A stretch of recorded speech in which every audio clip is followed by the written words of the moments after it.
Let us start the proceeding now.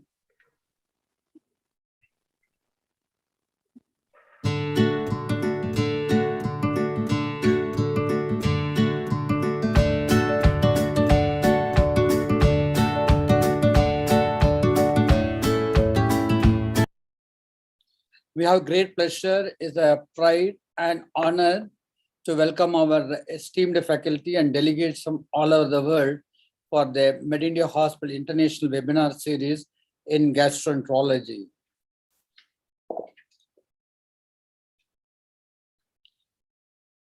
As the chairman and the organizer of this meeting, and this is the 14th meeting we are organizing this pandemic period.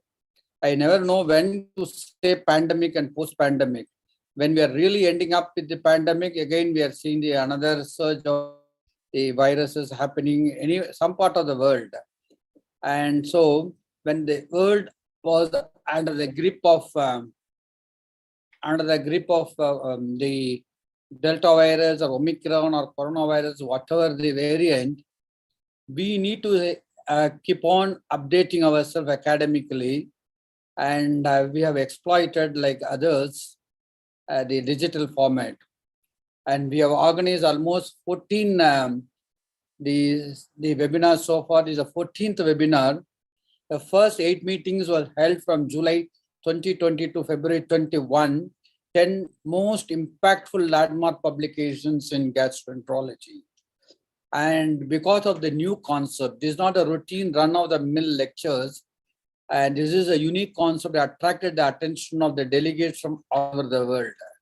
And having seen the success in the first session, we thought we'll organize the International Webinar Series 2, and starting from August 21-22, ending in March 2022. This is what it is now.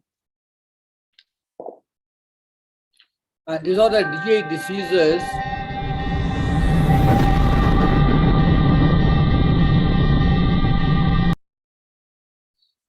This is about 10 challenges in solution. As I already told you that this is not a routine lectures. We are going to have this topic of today's topics are acute severe alcoholic hepatitis and hepatocellular carcinoma and liver transplantation medical aspect. What I have seen on our audience profile, the delegates profile, mostly gastroenterologists, surgeon and endoscopists we have that. We have international advisor, Dr. Kulvinder Dua, Murthy Badiga, and Dr. Krishnavir Chatterjee from USA. And today we are going to have 3 important topics on Akash Shukla and Ajay and Professor Palko, and be able to be managed and chaired by Professor Joy Verghese, Dr. P.N. Rao, and Murthy Badiga. And a very interesting aspect today is a very important thing is past president of ACG is going to deliver the prestigious Medinida oration, Professor Sunanda V. Kene. And we welcome you all. And I just want to tell you the glimpse of our past webinars. We saw the illuminaries from all over the world, from China, Professor Joe, Dr. Douglas Rex, and Paul Ackerman.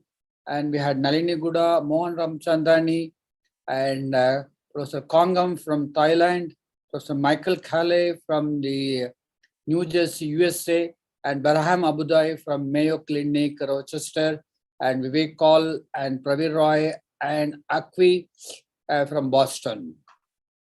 And his second and third webinar, we saw Professor David Corlock and Nagesh Reddy and Dr. Sivangi Kotari and Jonathan Cohen and Ashley Falls. And this is about a luminal. We had predominantly Indian faculty dealing with the this is the 13th webinar.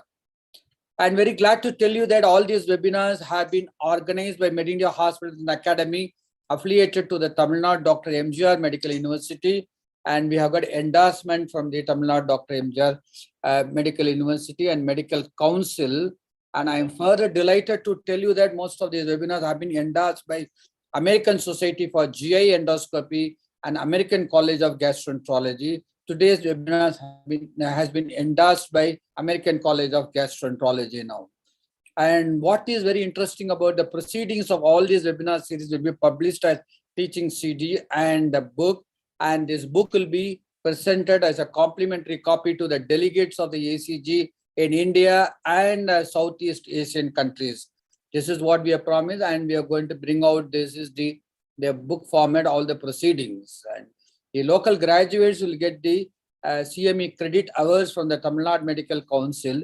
For that, this certificate will be issued e-certificate, and we have created a virtual platform for ACG launch, ASG launch, and you have to click here for the webinar, and you have the organizers, the launch and question answer session.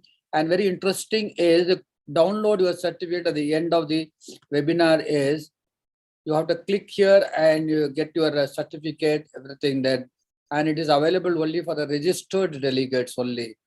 This is possible with the continuous efforts and support given by my colleague, Dr. Gokul, Dr. Yogesh, Dr. Satya, and Dr. Prasad, Dr. TNS, and Dr. Sabari. And this whole program would not have been possible with a grant given by our academic partner, Micro Knowledge Academy of Micro Labs. Now, coming to this today's program, GI diseases, as I already told you, instead of regular lectures, in a given topic, the speaker will identify 10 challenges and will give the evidence-based solution. This is a scientific program format that attracted the attention of not only the speakers and the delegates also. And I'm very glad to tell you that we have over in the cumulative attendance of over 5,000 delegates coming from the India, USA, Gulf countries, and Sri Lanka, Myanmar, and Nepal, and Bangladesh, and other countries. Today is a great day that Medinida announces the oration awardees, and earlier it has been given to Professor Joe Pichmani, Chris Kaur, Philip Chu from Hong Kong, Dong Wan Seo from South Korea. These are the international. We had our own national awardees also. And we have given this award to Professor David Greenwald from USA and Dr. Rex, USA. Now, today is the one, our Academic Council of Medinida Academy has unanimously selected this year award is Professor Dr. Sunanda V. Kene. She is the past president of American College of Gastroenterology. I had an opportunity to interact with her during the award ceremony. And she is the professor and division of gastroenterology and hepatology, Mayo Clinic, Rochester, USA. She is a member and associated editor, inflammatory bowel disease section, NEJM Journal Watch officer, and board of trustee member, American College of Gastroenterology. She has contributed over 120 papers of original research, 50 reviews, and 25 book chapters. And she has co-edited a pocket guide for the management of IBD for practitioners. So, Madam, we are delighted on behalf of the Medinida Academy. I invite you to deliver the oration and introduce the chairperson after that. And this is the Medinida Oration 2021 on IBD and liver by Professor Dr. Sunanda V. Kene. And we'll have a great pleasure at the end of the oration. We'll be presenting the plaque and the medal virtually, and it will be shipped later on to USA. Now the oration. Madam, can I invite you to deliver the oration? All right, thank you so much for the invitation and the honor to do this. Your program has been so successful, and I know that it will continue to be successful, and very much appreciate the opportunity to be here. So you asked me to deliver a talk on IBD and the liver. And it makes sense to do that. So I hopefully will impart some thoughts before we hear from our esteemed speakers on other liver topics today. So we are going to talk about some general thoughts that I have as far as being an IBD expert when I have to think about the liver, IBD therapy, and drug-induced liver injury. And then we're going to talk about biologics after liver transplant, and de novo IBD after liver transplant. And I certainly hope that my esteemed colleague, Dr. Kuo, will allow me to impart a little bit of information, and hopefully I am not stepping on his toes and invading into some of the topics that he might be covering. So I want to start with just making sure that that everybody understands that there are a few thoughts about PSC in IBD, and I call these PSC pearls. And I want to make sure that everybody understands that this is very phenotypic specific. And what do I mean by that? That Excuse me, can you share the slides, ma'am? Are they not being shared? Yeah, I'm not seeing the slides. Huh, okay. I can see them fine. They are, I thought that they were being shared, no? Huh, okay. Otherwise, can I present the slide? Your slide I've already sent it. Or just now we checked it, no? We did. Okay, well here. And so can you see them now?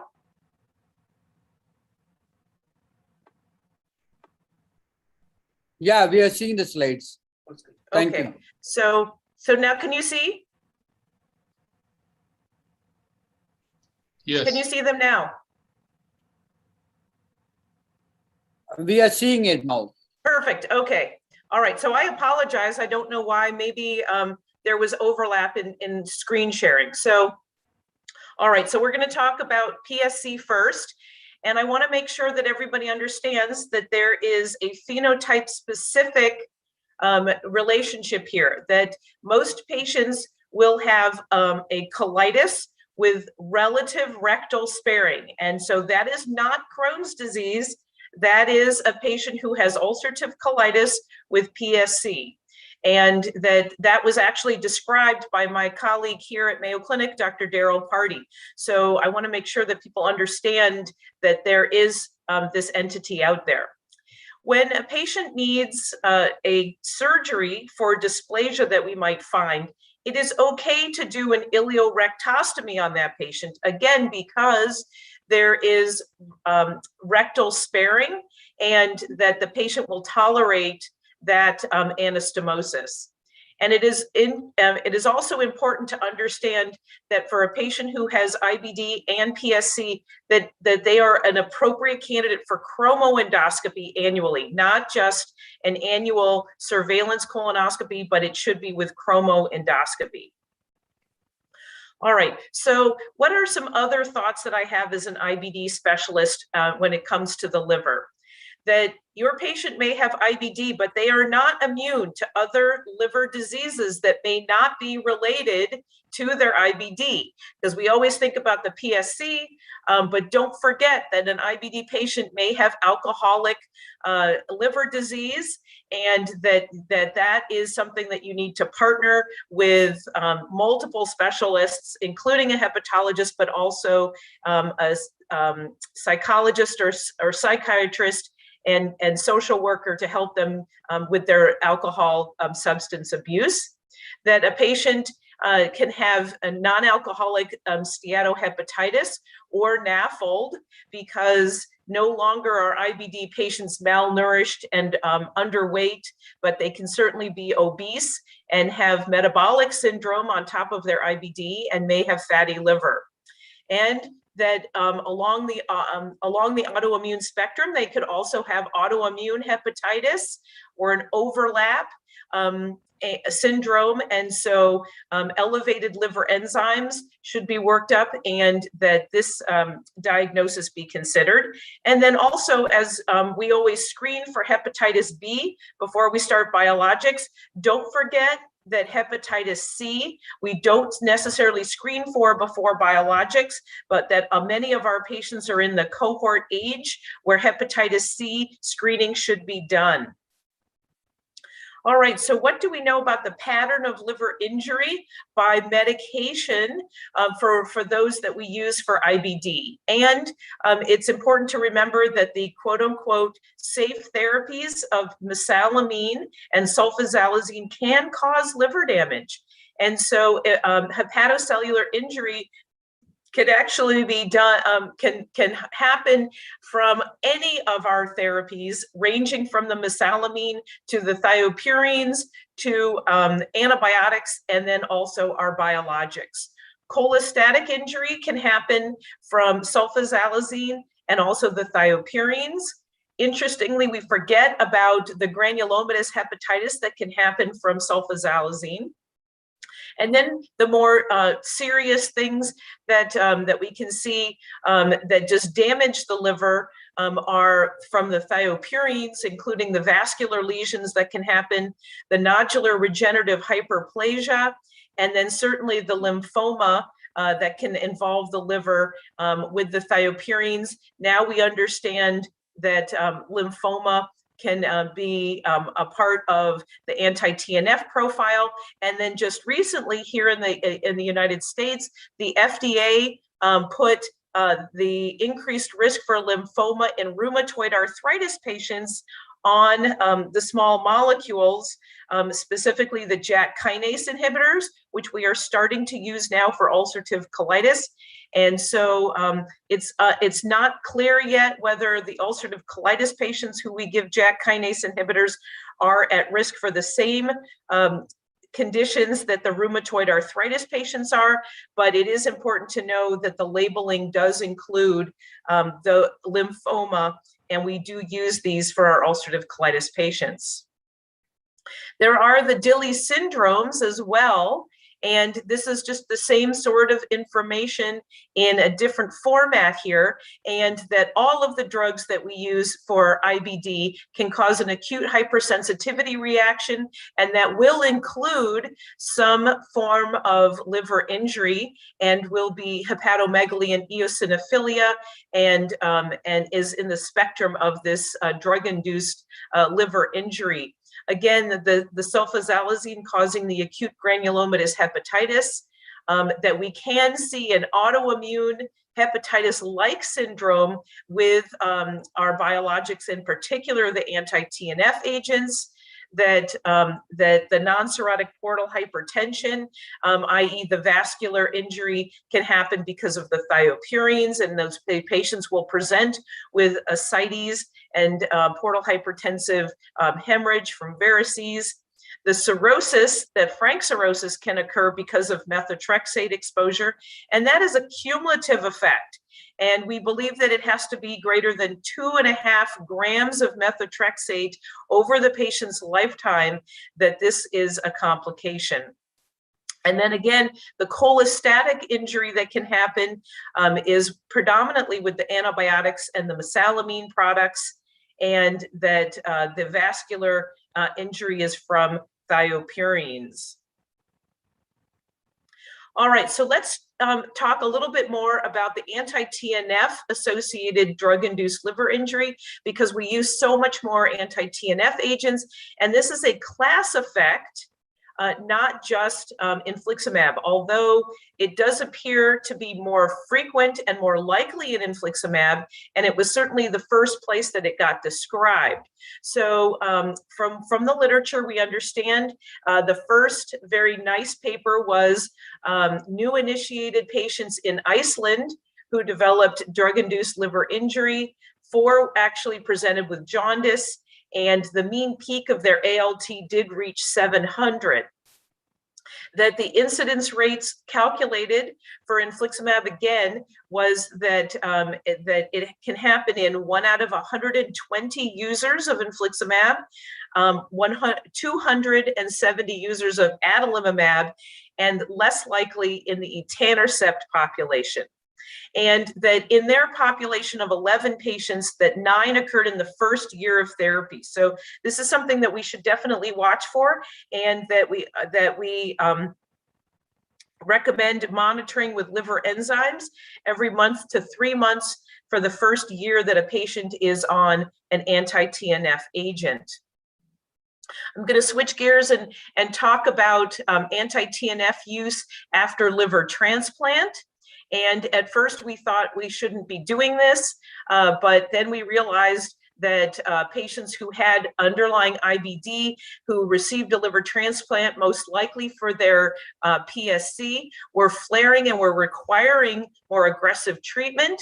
So the first data we had were 6 patients from the London Health Sciences group.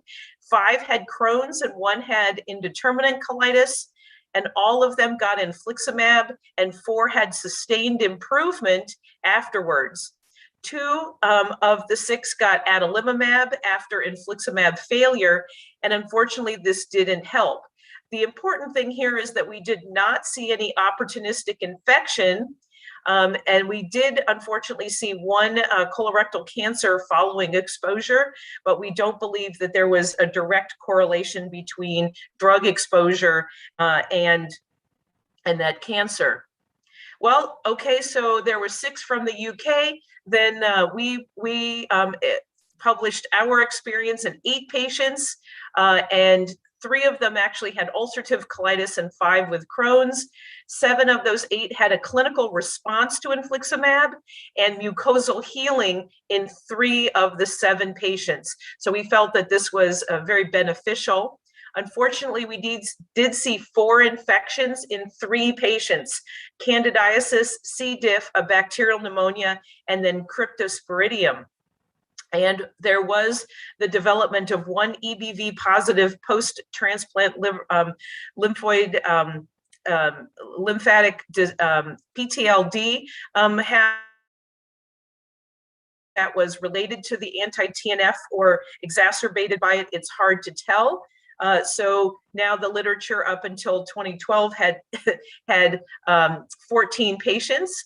And then again, out of the UK came a case series of another 6 patients, 5 ulcerative colitis, and then 1 pouchitis, who all received infliximab. 2 infections within 3 months, but all the others did well out to 69 months and no malignancies. And so the cumulative experience here was that if a patient who has had a liver transplant requires escalation of their therapy to control disease, that we felt comfortable now that infliximab was appropriate. So this is the +1 paper from 2015. So now, as you can see over time, we're gaining more and more experience. And this was 24 patients from Germany, and 3 required infliximab, but 1 got adalimumab, and no adverse events reported. So that, again, we feel very comfortable with giving this therapy.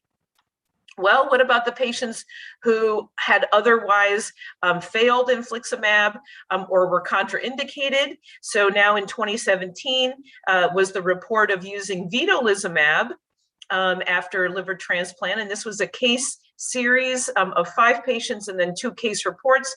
The median follow-up was 11 months, no opportunistic infections or malignancies. And then there has been a recent letter of 5 more patients, and that there was clinical response and no infection or malignancy at 7 months. So vedolizumab appears to be an appropriate therapy as well for patients following liver transplant. Well, what happens, interestingly, after a patient gets a liver transplant and then develops IBD? So this is de novo IBD after liver transplant. And so this is a very interesting new phenomenon. It's poorly understood. The median time to development in the population that's been reported is about 4 years, anywhere between 1 and 7 years after transplant. CMV antigenemia was associated with a higher risk of de novo IBD. And here's just a cumulative incidence looking at de novo IBD in the population that was first described. And again, upwards of 25% incidence by 10 years. So it's something that we should definitely be watching for. And what were the characteristics of these patients? This was a total of 22 patients that were first described. that it was about 50-50 for male versus female sex, smoking at the time of liver transplant in 20%, and again, that patients were followed for about 11 years, that fortunately, that it was not associated more frequently with allograft failure, but of course makes sense that recurrent PSC was involved in about 41% of the patients, and that 9% had required retransplantation. So in terms of the immunosuppression that these patients had received, it's interesting that the majority of them had received mycophenolate after their liver transplant. A third had received azathioprine, a third prolonged prednisone, and that again, the majority had seen tacrolimus. Time to development was a median of 3 years. And that, again, if we look at the hazard ratio for those patients, that there was a twofold increased risk if you had had a tacrolimus versus cyclosporin-based immunosuppression for graft exposure or graft failure. Mycophenolate, it was 3.5 times, and that it was actually protective if you had been on azathioprine. And that the majority of those patients developed ulcerative colitis. So most of the patients could be treated with 5-ASA therapies, fortunately, and that the minority needed corticosteroids. And actually, interestingly, about 20% didn't get any treatment. They just had some mild diarrhea and endoscopic and histologic evidence for IBD. So these were our data that we published out of Mayo Clinic Rochester in follow-up to that first series of 22 patients of de novo disease. And so we reported on our patients, looking at the entire cohort of patients who had liver transplant for PSC. And with that, I'm going to stop and just thank again the organizers for inviting me, and I very much look forward to the program and hearing from our international experts on other topics in liver disease. I want to introduce the 3 chairpersons that will be walking us through and introducing and moderating our speakers this evening: Dr. Joy Varghese, Dr. P.N. Rao, and Dr. Murthy Badiga. Thank you so much, and I look forward to the rest of this program and the question and answer session at the end. Thank you, Professor. Am I audible? Yes. Thank you, Professor Sunanda, for the wonderful, the wide coverage of the liver involvement in IBD. And before you present it, I just want to project the biodata slides of Joy Varghese, the Director, Department of Hepatology, in the Transplant Hepatology, Clinical Global Hospital, Chennai, Editorial Board Member of World Journal of Hepatology and Global Journal of Gastroenterology and Hepatology. He has published more than 100 articles in national and international journals. Welcome, Dr. Joy. And Professor P.N. Rao, my teacher, is the director currently, the Department of Hepatology, Asian Institute of Gastroenterology, Hyderabad, President, Indian National Association for Study of the Liver, INSL, and member of Indian Clinical Practice Guidelines Committee for Hepatitis B, liver, and liver cancer. We welcome Professor Rao for this, the international webinar.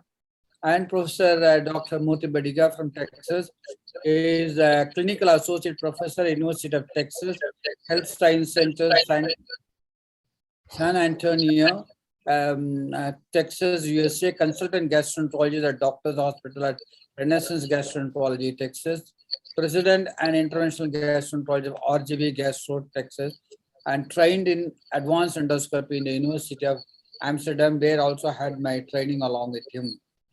And before we move on to the first lecture, I just want to present this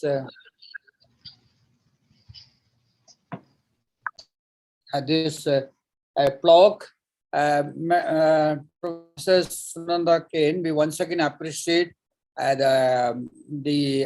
delivering the prestigious Medinida oration for this. And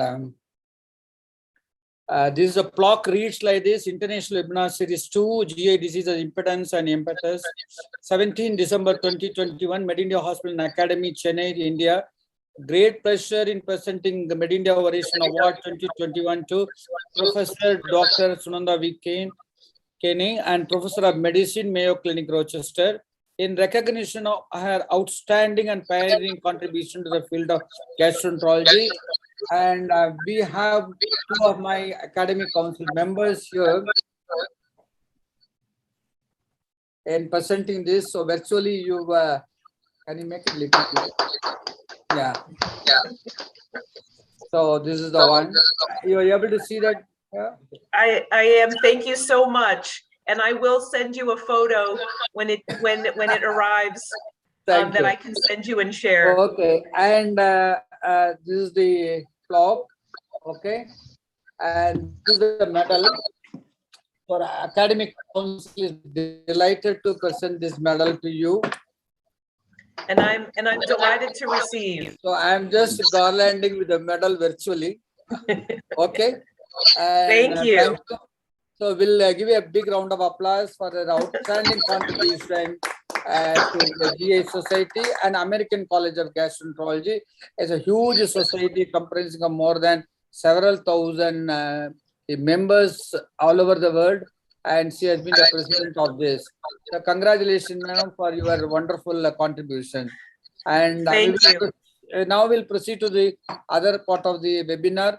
We are going to have 3 lectures, and each speaker will be introduced by the chairperson, and he will handle it at the end of the session. He will conclude, the chairperson will conclude it, and the end of the third, all 3 lectures will have the question answer session. Here, Professor Sunanda will be managing the show.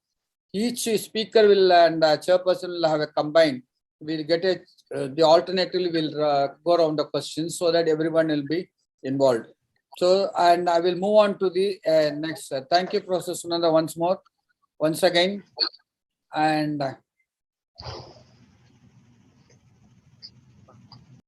slide.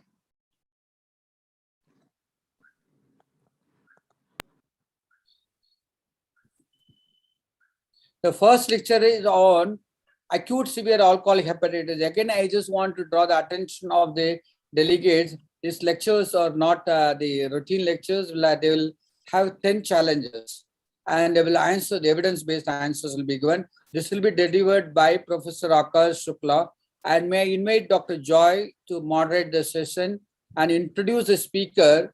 Then Dr. Akash Shukla will deliver the lecture, and you can conclude, Dr. Joy. Dr. Joy, please. Yeah. Good evening to all. And I am happy to invite Professor Akash Shukla, so Professor of the Medical Gastroenterology Department in KEM Hospital, Mumbai, as well as the Seth GS Hospitals Medical College. And he is also the transplant hepatologist at Global Hospital, Mumbai. He has involved in the clinical trials in India, and he has published more than 80 articles in the national as well as international journals. Welcome, Professor Akash Shukla, to deliver the topic on the acute severe alcoholic hepatitis.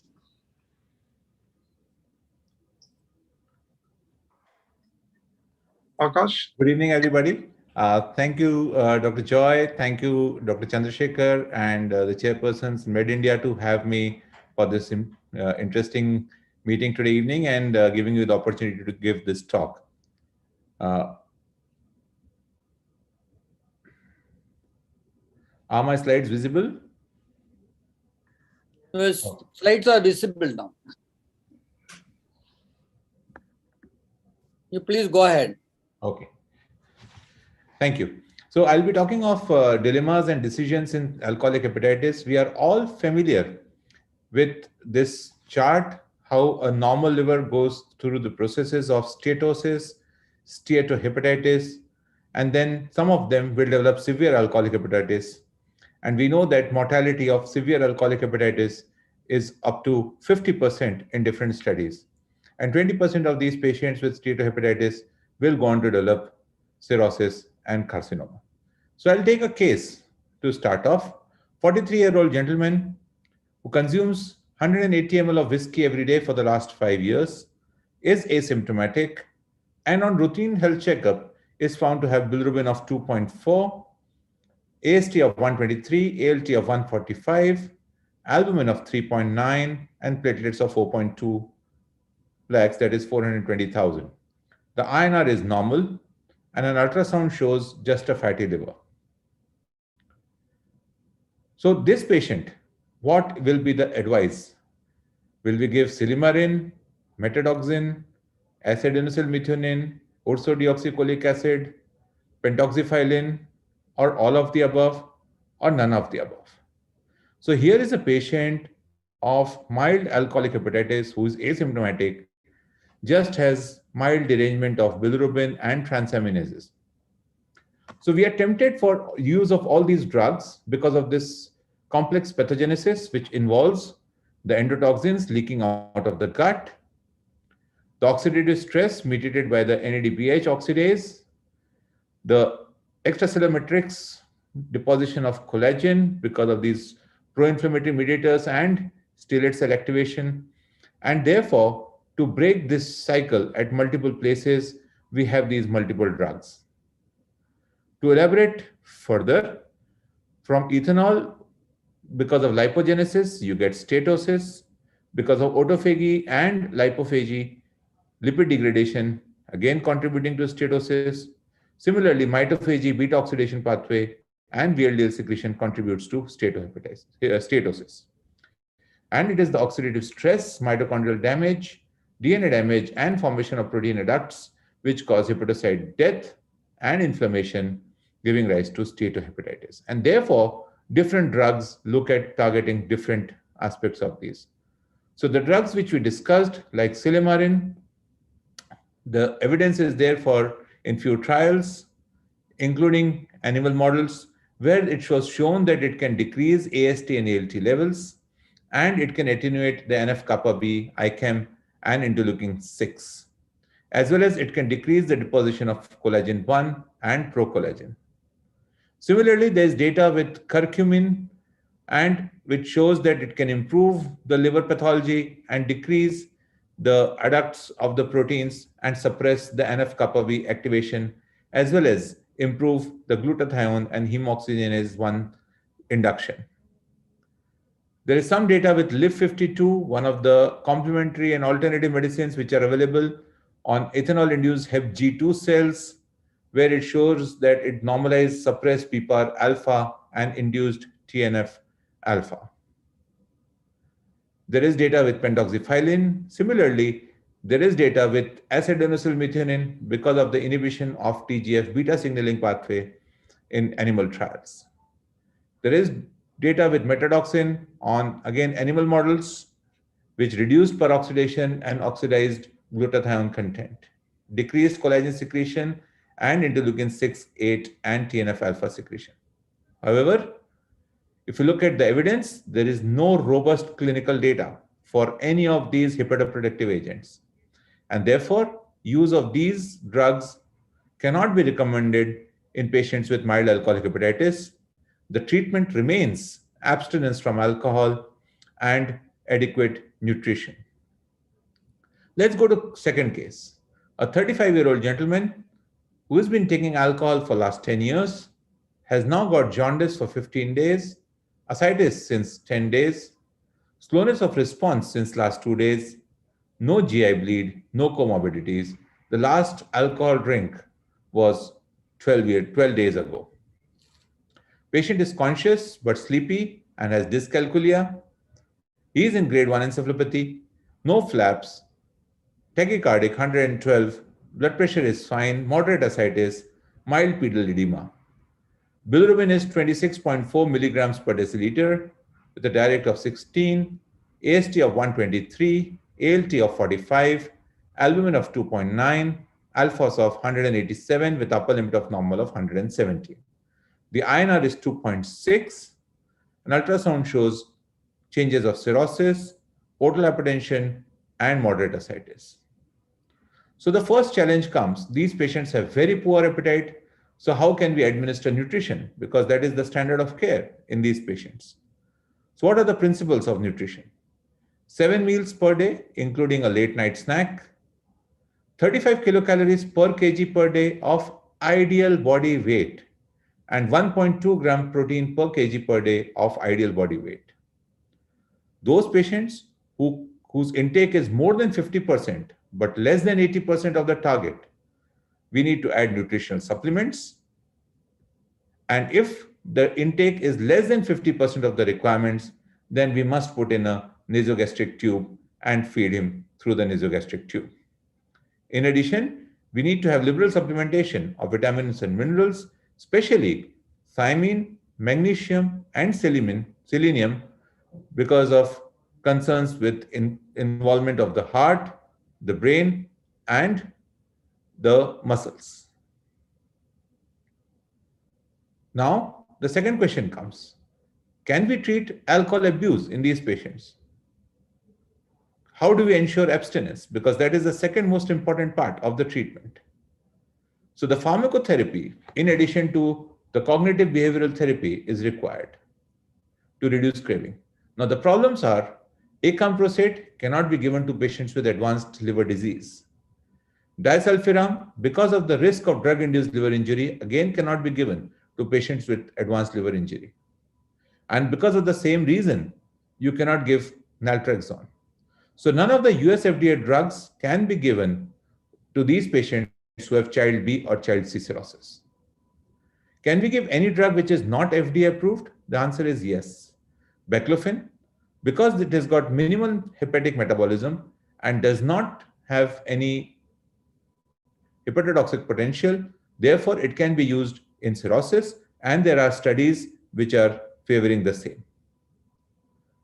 The second drug is gabapentin. The problem is the risk of sedation and encephalopathy, and therefore gabapentin is usually not used except for patients with mild or early child B cirrhosis. Now coming back to our patient, his DF, discriminant fraction, is 109.2. So he was evaluated for eligibility for corticosteroids. Urine showed 200 to 300 pus cells. Culture was sent. Patient was started on norfloxacin. An ultrasound of KUB was kidney, ureter, and bladder was done, which was normal. In 48 hours, urine routine was repeated, which shows 2 to 3 pus cells. There is no spontaneous bacterial peritonitis on ascitic fluid. The blood cultures come negative.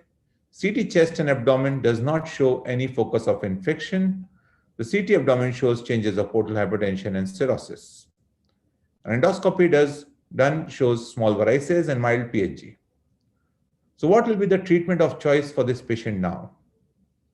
The answer is, where do we stand in terms of severity of the alcoholic hepatitis?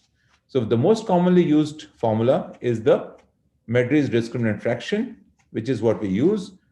If it is more than 32, you call it severe. If you use MELD, it is more than 21, more than equal to 21, you call it severe. If you use the ABIC score, if it is more than 9, you call it severe. If you use the Glasgow alcoholic hepatitis score, then if it is equal to or more than 9, then you call it severe. So our patient, by all the 4, becomes severe. And for the treatment of this patient, we have to fall back on the STOPA trial, which looked at prednisolone versus no prednisolone, and they found that there was a difference in the proportion of patients who survived. When they looked at pentoxifylline versus no pentoxifylline, this difference was not there. So pentoxifylline was not found to be effective. And when they looked at the different groups, 4 different groups, placebo, prednisolone placebo, pentoxifylline placebo, and prednisolone pentoxifylline, there was improvement in steroid-containing regimen, but not statistically different as compared to others. So the 28-day mortality was not different in the different groups, nor was the 90-day mortality, nor was the 1-year mortality. When they looked at the analysis of factors, associated mortality at 20 days on multivariate, use of steroids was associated with better survival. And other parameters which are important were WBC count, urea, creatinine, PTINR, bilirubin, and hepatic encephalopathy. Now, this was almost like an obituary for pentoxifylline, and it all projected that steroids was the only drug which was available. But is it applicable to our routine clinical practice is the question. So we need to look at this study more carefully, especially the baseline characteristics of the patients. If you look at the DF, the median DF was around 60. The mean DF fluctuated between 60 to 65 in different groups with a standard deviation of 25 to 30. There were very, very few patients with a DF more than 100. MELD score was around 20 plus minus 5 to 6. The GAS score was 8 plus minus 1.2, 1.3. So these were moderately sick patients. These are not the very sick alcoholic hepatitis or the alcoholic ACLF patients that we see very often in our clinical practice. Interestingly, less than 10% of the patients had sepsis on admission, and renal failure was extremely rare, less than 0.5%. And again, this is something which is uncommon in clinical practice. Even on follow-up, less than 4% patients developed renal dysfunction. And therefore, the number needed to treat these patients with steroid to save one patient was actually 37. This has not been published, but this is what you can calculate if you look at the data. So the number needed to treat with corticosteroids is 37. So based upon this, it was proposed that if there is no contraindication to corticosteroids for patients with severe alcoholic hepatitis, we must treat these patients with corticosteroids. What are those contraindications to steroids? Active GI bleeding, severe pancreatitis, uncontrolled diabetes, active infection, and renal failure. Is there any way we can improve the response to steroids? The answer is there is a good trial of combination of N-acetylcysteine with steroids, published in NEJM almost 10 years ago. The dosage is similar to what we use for paracetamol poisoning, except that it's 100 mg per kg per day for the next 4 days instead of 150. And there was a survival benefit shown when N-acetylcysteine was added to steroids. Another dilemma which we face is it necessary to do liver biopsy prior to giving steroids to the patient? Why liver biopsy is recommended? Because up to 30% of patients with a clinical diagnosis of alcoholic hepatitis may have their diagnosis changed after biopsy. And if the diagnosis is not severe alcoholic hepatitis, then you may actually cause more harm to the patient than benefit. And based upon the biopsy, you can classify your patients into probable, definite, and possible alcoholic hepatitis, and then decide whether to treat these patients with steroids or not. Also, you can prognosticate your patients based on biopsy, whether they're going to respond to steroids or not. What is the difference between alcoholic steatohepatitis versus severe alcoholic hepatitis? So one is a clinical syndrome. The severe alcoholic hepatitis is a clinical syndrome, whereas alcoholic steatohepatitis is a histological diagnosis. So in alcoholic steatohepatitis, you see steatosis, ballooning and apoptosis, and polymorphonuclear infiltration. You may see Maillard antibodies and cholestasis, but they're not necessary. Whereas the acute alcoholic hepatitis is a clinical syndrome. And there can be a mismatch in up to 30% of these cases between ASH and alcoholic hepatitis, acute alcoholic hepatitis. Our patient had a UTI. So can we give steroids to this patient who has an infection? So this was a paper which was published by Lewitt's group in 2009, which looked at patients who had infection, who were treated for that infection, and then steroids were given, versus those patients who were given steroids directly when there was no infection. And they showed that the survival was comparable between the two groups.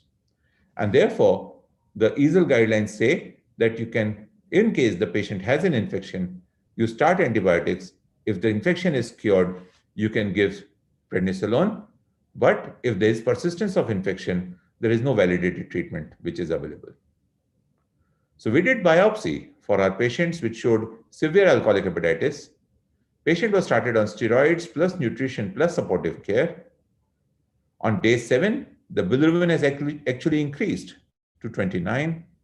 The creatinine is normal. There is no SBP. We calculate the Lille score now, and it is 0.529. There is no encephalopathy now. So patient has improved subjectively. The encephalopathy has improved, but the Lille score is 0.529. The bilirubin is higher. So what will you do for this patient now? Clinically better, but Lille score more than 0.45. Will you continue steroids for 3 weeks? Will you offer a liver transplant? Will you give offer FMT, or you would add antioxidants and hepatoprotective drugs? So again, we go back to Lewitt's paper, which published the Lille score. Using this formula, we know that if the Lille score is less than 0.45 on day 7 after starting steroids, the survival is more than 80%, whereas if it is greater than equal to 0.45, the survival comes down to almost 25%. And that is why we must continue steroids only if the Lille score is less than 0.45. You can calculate this Lille score from this website. But interestingly, if you look at Mathurin's paper published in 2011, they further substratify these patients into 3 groups. Those who are complete responders, that is, the Lille score is less than 0.16. Patients who have got moderate response, that is partial response, Lille score between 0.16 to 0.56, and those who have no response, that is Lille score greater than equal to 0.56. And the survival between these 3 groups is different. It is 91% for complete responders, around 80% for partial responders, and only around 50% for non-responders.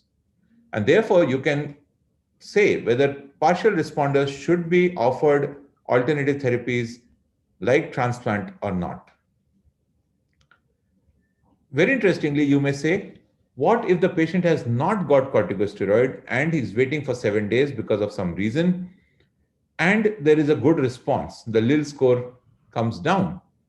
Then is the survival the same as those without, is the survival in these patients who have not received corticosteroids the same as those with corticosteroids? The answer is no. So even if there is a Lille score improvement, that is, the Lille score is less than 0.45 or 0.56 on day 7, if the patient has not received steroids, their survival is inferior to those patients who have received steroids. So even if the patient has a Lille score improvement on day 7, we should still offer these patients corticosteroids. Unlike these patients, if the patient develops an infection after the steroids are started, the prognosis is much worse. And less than half the patients will survive 2 months if they develop infection after the initiation of corticosteroids. So it is not the infection before steroids, but it is the infection after steroids which affects the outcomes much more. And this is especially true in patients who have responded to steroids. Patients who have not responded to steroids, in them, whether they develop infection or no infection, their outcomes are comparable. What do we do about those patients who cannot be considered for steroids or who do not respond? So this was the landmark paper from the French group, which showed that liver transplantation could be offered to patients with severe alcoholic hepatitis, and subsequently several other studies have shown this. And slowly, this has become the treatment of choice for steroid ineligible or steroid non-responders across the country. And to understand the magnitude of the problem, only 1/4 of the patients with severe alcoholic hepatitis are eligible to receive steroids. And 3/4 of this actually respond to steroids. Almost 77% are ineligible or non-responders. And only 1 to 2% of these patients actually undergo liver transplantation. So majority of the patient, more than 75%, do not get steroids or transplant. So what do we do for them? Can we offer them something which is definitive? Is there a better standard of care for them? So we start off with the drugs which have failed. So all these drugs were tried in different studies and did not yield a response. And now these are the drugs which are being tried. Many of them have been found to be useful in phase 1 studies, like this Americasan, which act on the pro-caspase 1. Then you have canakinumab and seniciviroc, which are again in phase 2 trials for alcoholic liver disease, alcoholic hepatitis. You have regenerative agents like interleukin 22 and the GCSF, which I'll be talking about shortly. And then you have drugs which are acting on the gut-liver axis. The newer drugs which target gut include the drugs which target intestinal decontamination or probiotic administration. And there is an alternative method of FMT, which I think is most promising. Role of GCSF is controversial. While you have some studies favoring it, there are equal number of studies showing that it is not of much use. The logic behind using GCSF is because it recruits different dendritic cells, including the plasmacytoid and dendritic cells, and causes modulation of CD3, CD4, and the CE8 T cells. And this reduces the interferon gamma production, and therefore there's an improvement in the clinical score and improves survival. So this was a paper published from ILBS in hepatology in 2019, which showed a significant improvement with 12 doses of GCSF over placebo. And based upon this, they proposed a slightly different algorithm to what we were used to. Patients who were steroid non-responder or steroid ineligible, they would be given GCSF. And if they have a GCSF response, then they have a regenerative potential and the same should be continued. Only those patients who were GCSF non-responsive would be evaluated for transplantation. And if they did not have any contraindication to transplantation, then they would be offered liver transplant. Otherwise, they would be offered new therapeutic trials like FMT, plasmapheresis, etc. So to summarize, my dear friends, the take-home 10 clinical points I would say are: use discriminant fraction to classify patients with alcoholic hepatitis as severe alcoholic hepatitis. Nutrition and abstinence remain the cornerstone of therapy for mild alcoholic hepatitis as well as severe alcoholic hepatitis, and ensure nutrition delivery to the patient. Biopsy is necessary to diagnose severe alcoholic hepatitis before you start steroids. The treatment of choice for severe alcoholic hepatitis is steroid with or without N-acetylcysteine and may be given after effective therapy for infections. Steroids benefits only in the short term, and that too, a small minority of the patients. Use Lille score to assess response to steroids. Liver transplant is the treatment of choice for steroid non-responders or ineligible patients, but you need the right timing and an appropriate candidate. And again, very few, 1 to 2% will be found eligible and undergo. Many emerging therapies are in the pipeline targeting different pathophysiologies are there, but again, we have to wait for the data to come out. And GCSF is emerging as the first amongst the seconds. FMT is promising, cheap, and safe, but again, efficacy data is still awaited. Thank you very much for a patient hearing. Thank you, Dr. Akash Shukla, and a very nice presentation. And after the end of the 3 sessions, and we can take the questions. I think we'll move on to the. I must congratulate Professor Akash for your wonderful deliberation of all what are the decisions and dilemmas. You started that you were going to tell about the pentoxifylline, then you said about so many. The storytelling was very good. I really appreciate. And thank you, Joy, for sharing this. We'll move on to the second session. I will hand over the mic to Professor P.N. Rao, who will be introducing the speaker and conduct the session. Thank you very much, Dr. Chandrasekhar. And then you made me proud by being my disciple in the alma mater of our PGI Chandigarh. And well, viewers, all the people who have logged in, welcome to you for this interesting session here today. And as far as hepatocellular carcinoma is concerned, we have come a long way, but still there are many unmet needs out there. One of the biggest unmet need is how to diagnose hepatocellular carcinoma in early stages. We have AFP ultrasound have not been enough. Even combinations of AFP, LTFP, L3 fraction, and PIVCA have not been enough. So early diagnosis has been a big challenge. And next is the staging. Every country has got their own staging. I mean, on the East, and then Italy, and French, and Spain, as you know, the BCLC, they got their staging, and the Eastern side also. Although BCLC is not universally accepted, but is widely accepted. Third challenge is in the advanced one. In spite of advances, still we are lagging behind in giving them the good kind of a treatment.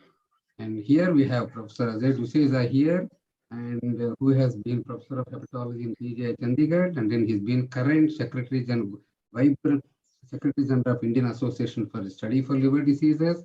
He has made significant contributions in all the fields of hepatology, but I must say that his heart is in NAFLD, right? You can say that he is the spokesperson for Indian NAFLD, and then he's been in both the national and the international guideline committees, and he's going to tell us, how to tackle the hepatocellular carcinoma. Over to you, Ajay. Over to you. Thank you very much, sir, for that kind introduction. And at the outset, my sincere thanks to Dr.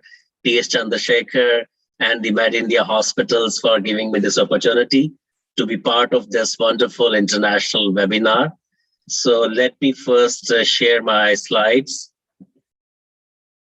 Can you see my slides in full screen mode? Are these visible? Yes, okay. So my job in next 20 minutes would be to give some challenges and if possible, maybe solutions to these challenges regarding the diagnosis and management of hepatocellular carcinoma. So when I started preparing for this, talk, so I was asked to cover maybe 10 challenges and then give solutions. But then I thought, I think probably we have much more challenges. So it may not be possible for me to cover all, but I'll try to restrict myself to what I thought as my personal, these are just my personal thoughts, towards the challenges regarding diagnosis and management. And I have taken another liberty of adding, 2 more things to this. One, obviously, the staging is so important, before you take a decision to treat somebody. And also, I think some of the epidemiology and the risk factors which are changing over the years, I just added a few slides on that. And maybe the challenges are related to that. So let me start by, I'd be restricting, regarding the epidemiology predominantly to the India, because I thought the predominant India audience would be from India, but I learned that this is an international webinar and people would be joining us from across the globe. But then in India, particularly when we talk about the HCC epidemiology, I think the impression what is given or the figures which are available tell us that this is not a common malignancy here. And this is the reason for that is not that we don't see HCC. The problem is that this, epidemiological data comes from the cancer registries and which take data from, cytology, oncology, and the municipal registries of death. And, across the globe, including India, most of the HCC would be managed by either hepatologists or gastroenterologists or maybe GI surgeons. So I think that's the reason that the based on the cancer registries, probably we do not have accurate, epidemiology of HCC from this country. And whatever published data we have on HCC from this country is also from predominantly, I would say, tertiary care centers. To get exact feel of the disease, obviously, is slightly difficult. So this is one challenge which I thought. So the solution to this, I thought, would be that obviously we need to have a nationwide consortium, and there is a progress which is happening in that direction. INASL has its own task force on HCC. The task force has come out with, earlier with 2 publications. The 3rd meeting is already planned. And then, there's another, ICMR task force or ICMR consortium has been planned. So people are moving.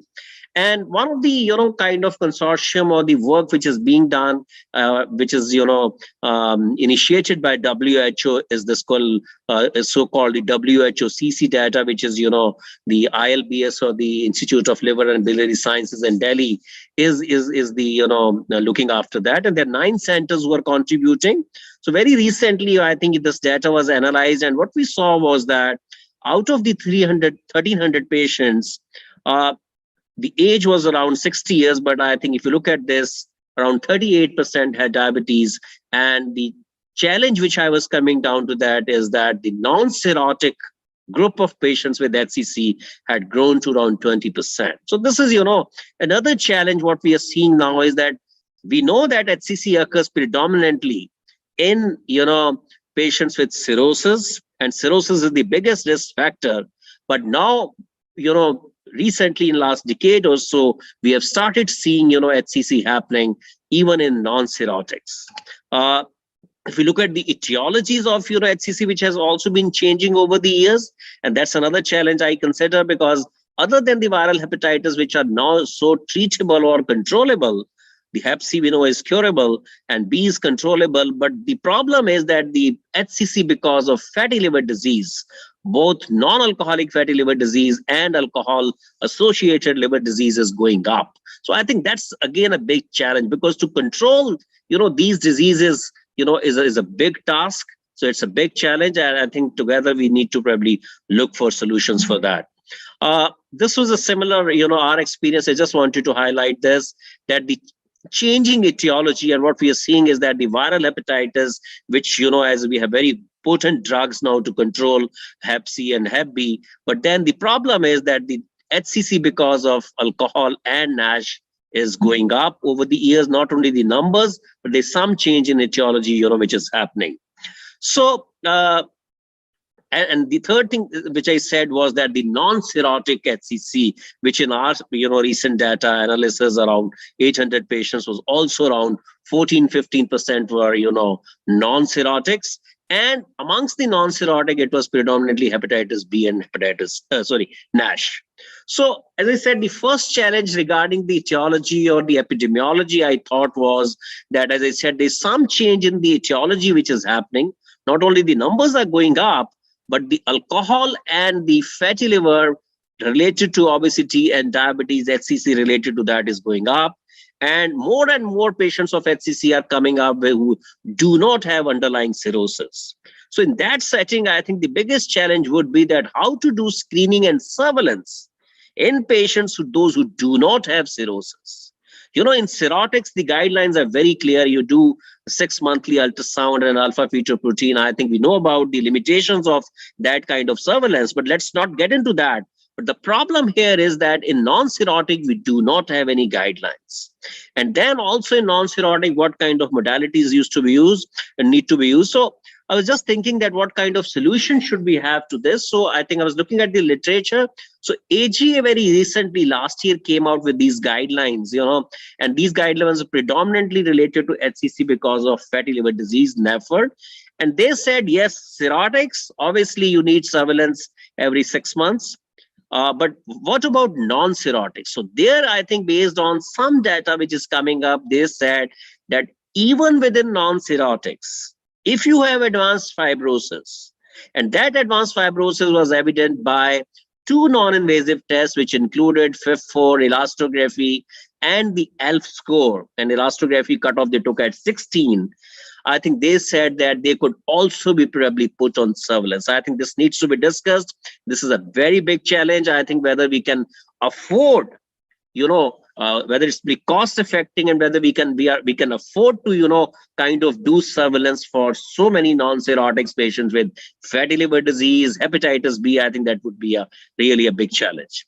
The kind of modality, as I said, the ultrasound and AFP are compromised by the kind of limitations they have, and especially in patients with alcohol and fatty liver, non-alcoholic fatty liver disease, patients who are associated with overweight and obesity. So the limitation of ultrasound further goes up. So what kind of modality we need to use, I think that's another problem, and that's another challenge. And the AG again came out with the advice here that if at any point of time you feel that the ultrasound is suboptimal because of the presence of obesity, which would happen more commonly in alcohol and non-alcoholic fatty liver disease, you probably need to do the screening with other modalities like CT or MRI, and it can be every 6 months with or without alpha-fetoprotein. So I think these are some of the challenges I thought was in the epidemiological thing.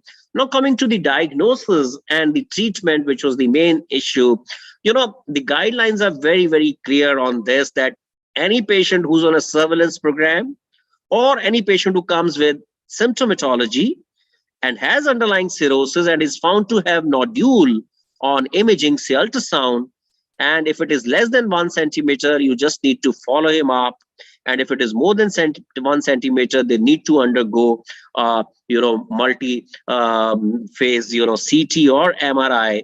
And if they have, characteristic imaging, which is described as the arterial phase enhancement with washout, unless proven otherwise, I think we take it as HCC. So I think these are very, very clear, at least in cirrhotics.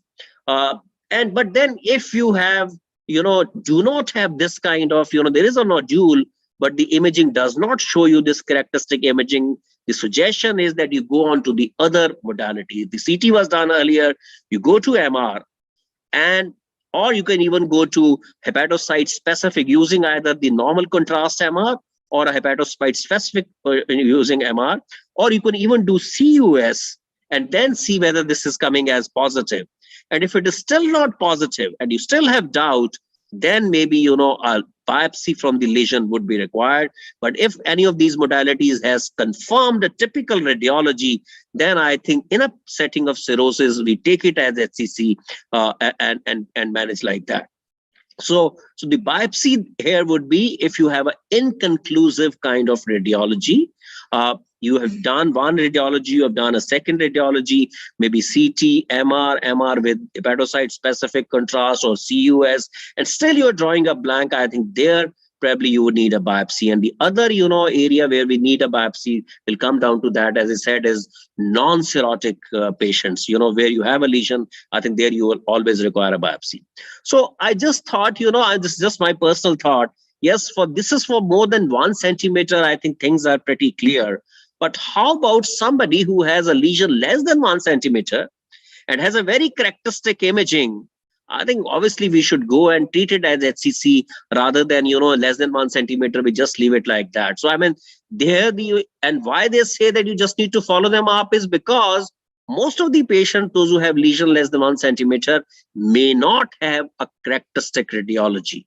So that's the problem. They say that you just follow them up. But then if they have the characteristic radiology, I personally feel that I think we should take it as HCC and then, treat it. The new thing which has happened in the radiology, as I said, what modality need to be used while, as I said, CT and MRI, and what criteria to use, while diagnosing HCC these are known as the LIRADS criteria. This is the liver imaging, reporting, and the data system. And this is made, the diagnosis of HCC uniform across the globe. So all radiologists are talking in the same language. All hepatologists are understanding in the same language. So what they do is they divide these patients into LR 1, 2, 3, 4, and 5. So just for the sake of residents and the younger colleagues who are there, so LR1 is a lesion which is, they call it as definitely benign, right? So there's nothing like arterial hypervascularity, arterial phase enhancement, and there's no washout. So you call it as definitely benign. So cystic lesions are, typically taken as, definitely benign. And this is known as LR1 lesion. Whereas LR5 is definitely malignant, means definitely HCC, which means you have a typically arterial phase hyperenhancement, and you have a typical washout in the portal venous phase or delayed phase, and there is a threshold growth which happens. They call it as LR5. LR2 is probably benign. LR4 is probably malignant, and LR3, comes in between. So what they say is that if you have a LR4 lesion, which is a probably HCC, you probably may do a biopsy in them and to confirm the diagnosis. There's another variant of LR which they call as LRM. So what is the LRM? LRM is malignant lesion, but which can be HCC, which may not be HCC, right? So there also they said that you must do a biopsy from the lesion to confirm whether it is HCC or not. So 2 or 3 challenges I feel in this diagnosis, which I would like to point out. One is that about what imaging modality we should be using, CT or MRI. So I think there are pros and cons for both. The CT is so easily available, it is less costly, but then obviously it carries the risk of radiation. The MR, on the other hand, is thought to be more sensitive and specific, may not be available all over, and but the benefit of MR obviously is that there are no radiation. So again, I think this is one challenge which people keeps talking day in, day out. So just to sum it up, I have just put in this meta-analysis of 40 studies, large number of patients, more than 1,000, and finally I think the message from this meta-analysis was that the MR is definitely superior to CT. There's no doubt. And this is especially for smaller lesion which are less than 1 centimeter. So I think if you really want to, or maybe less than 2 centimeter, if you really want to be sure, use MR. And within the MR, the kind of contrast which you use, and what they say is if you're using the hepatocyte specific contrast, I think then that further improves the sensitivity and specificity. So I think that's the one message which I thought I must give. Second was when I said this LIRADS 3. LIRADS 3, ultimately what they are recommending is that only just you follow them up and do a repeat diagnostic imaging after 3 to 6 months. But now the issue is that what are the chances, if somebody has a LIRADS 3 lesion, what are the chances that it is likely to be HCC or is not likely to be HCC? So I'll just show you some data on this. So again, I think there are figures which are available, and if they say that if you have LIRADS, which I said is definitely benign, the probability of HCC is 0. So I think you are sure. If the radiologist is saying it's LIRADS 0, fine enough. I mean, it's a benign lesion. But look at this. LIRADS 2 lesion, even the probability of HCC can be 11%. LIRADS 3, it's 33%. So leaving a LIRADS 3 lesion, thinking it to be and just waiting and watching for another 3 to 6 months and not, doing a biopsy here, I thought, is a little challenge. And I think if you have a LIRADS 3 lesion, rather than waiting for 3 to 6 months, I think these patients should also be biopsied and to be doubly sure that yes, whether they have, HCC or not. For LIRADS 4 and 5, obviously, I think the chances of HCC are very, very high. There are studies available where people have followed up these lesions over a period of time, 12 months, 24 months. And look at this. If it is LIRADS 1, none became malignant over a period of time. LIRADS 2, around maybe 5%, but LIRADS 3, around 15% of them can become HCC. So I think I'm just worried about this LIRADS 3, 4, 5, M. I think that is pretty clear. LIRADS 1 is also clear, and maybe 2 is also fine. But LIRADS 3, I think, probably need to be very closely followed up, or I personally feel that they should be biopsied and to be sure whether they are malignant or not. Biomarkers, again, I think a lot of work done, but I'll not focus much on the conventional biomarkers. I'll probably talk about the new things which is coming up, which is what we call the liquid biopsy. But overall, the message here would be, and we are aware about the limitation of alpha-fetoprotein, and these days, I think what is well understood is that individually, these may be, kind of suboptimal, but when you use them in combination, AFP with PIVCA, AFP L3 with PIVCA, and AFP and ultrasound, I think their, utility that goes up. But then the issue coming back to the, role of histology, and as I said, the liquid biopsy, which is the, again, a challenge these days, or is a debate which is going on. As I said, what are the indications of doing a biopsy? Most often, if you have cirrhosis, nodule, typical radiology, you will call it an HCC. But yes, if the radiology is inconclusive, which I said earlier, then a biopsy is required. And if you have a non-cirrhotic liver and a nodule, even if it is a typical radiology, you have to do a biopsy. So I think these two, there is no doubt. But the problem is, as I said, Lyrites 3 is another lesion where I thought that the biopsy would be rigged. But the more important is that now people are coming up with the prognostic value and the treatment decision and the, tailor-made treatment decision based on the biopsy. There are various subtypes of HCC which are not described on this, which are very important in determining the prognosis and your treatment response. For example, if you look at this, the macrotubercular massive kind of HCC, what they call, which is usually related to hepatitis B, they usually have high AFP values, they usually have poor differentiation and a poor clinical outcome. In contrast to steatohepatitic lesion, which is more commonly seen in non-cirrhotic setting with metabolic syndrome. And if you look at this, again, lymphoepithelioma like, variant, which has a good clinical outcome. So your clinical outcome, your differentiation, your response to treatment can be, seen pre-hand based on the histology. And I think this is one area or a challenge which I think we all need to see. And people have started doing, more and more centers have started doing now the biopsies from the HCC, which I said in a cirrhotic liver otherwise may not be required. But I think this is one thing which is happening. But the biopsy has its own issues. This is an invasive procedure. It is associated with complications of pain, bleeding, and you can't do it again and again. And this tells you only a one-type static picture of the disease. It's not a dynamic process, and you can't keep doing it again and again. So that's the problem. So because of this, now the new modality which is coming up now is what they call it as liquid biopsy. So this is the solution to the challenge, what I'm saying, to the histology. Histology is very important, which I said, to look at the subtype and all, but you can't keep doing it. So what is the solution? So the solution, I feel, is the liquid biopsy. So what is liquid biopsy? Is nothing. You take the blood, nothing, no invasive, and you can keep doing it n number of times, and it can give you, the typical picture of the mutations and the molecular changes, whatever are happening in the blood itself. And this is what they call it as the HCC circulome. And as I said, this is important both for the diagnosis and prognosis. And what they do is they look at the circulating tumor cells or cell-free DNA or extracellular vesicles. All this come under the category of what they call the circulating tumor nucleic acids. So you can measure any one of these any number of times.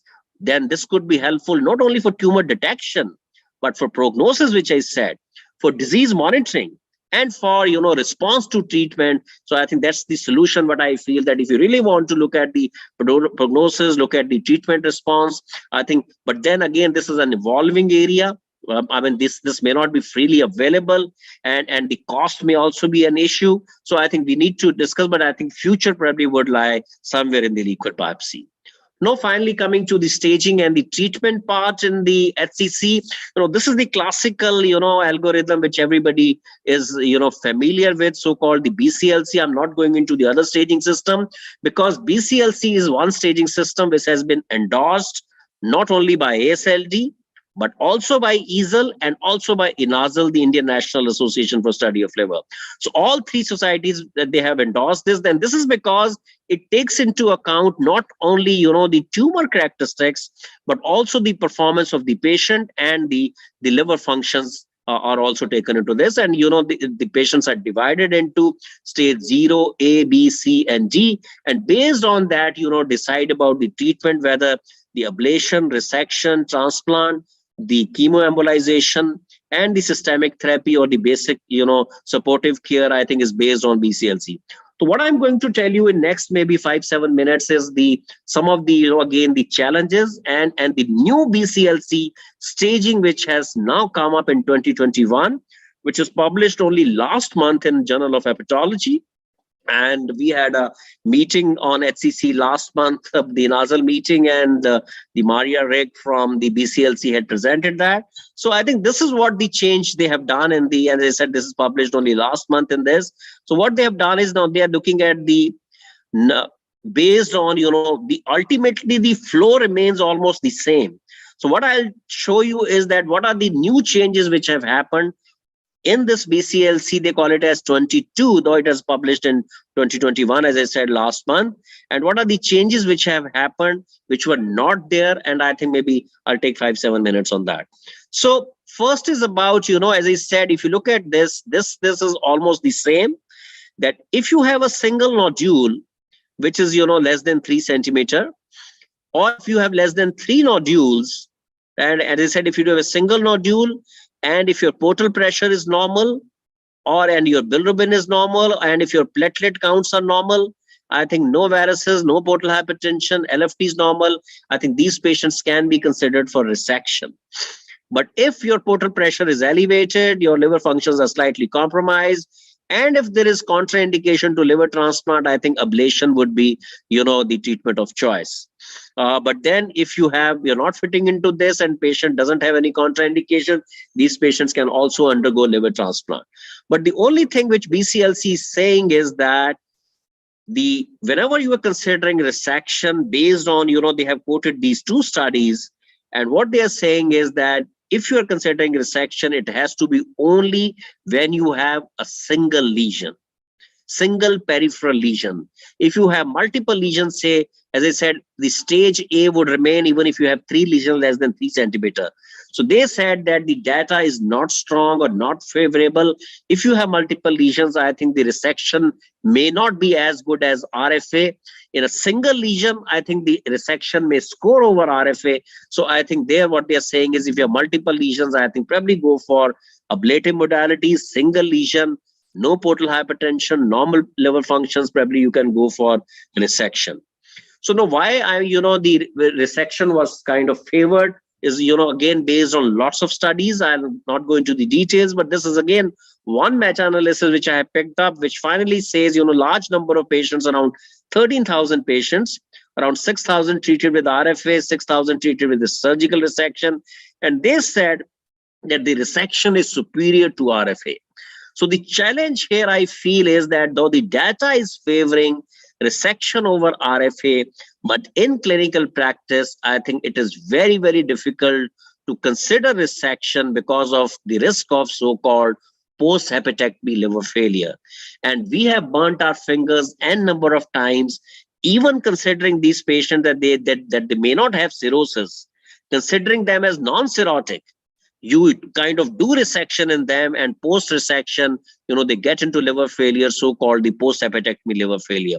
So even though the data supports for single lesions, resection over RFA, and for other lesions, both are comparable, I think in clinical practice, I personally feel this is a challenge, that doing resection in the setting of cirrhosis is very, very difficult.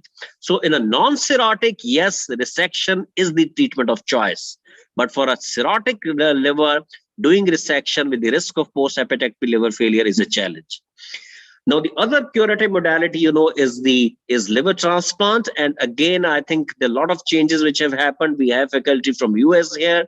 So again, I think the challenge I feel is that what kind of extra points patients with HCC be getting in a DDLT program. I think let's not talk about the LDLT. So I think initially they were giving higher points. Now they are saying that if they have only T1 lesion, 1 to 2 centimeter lesion, I think no extra points are given.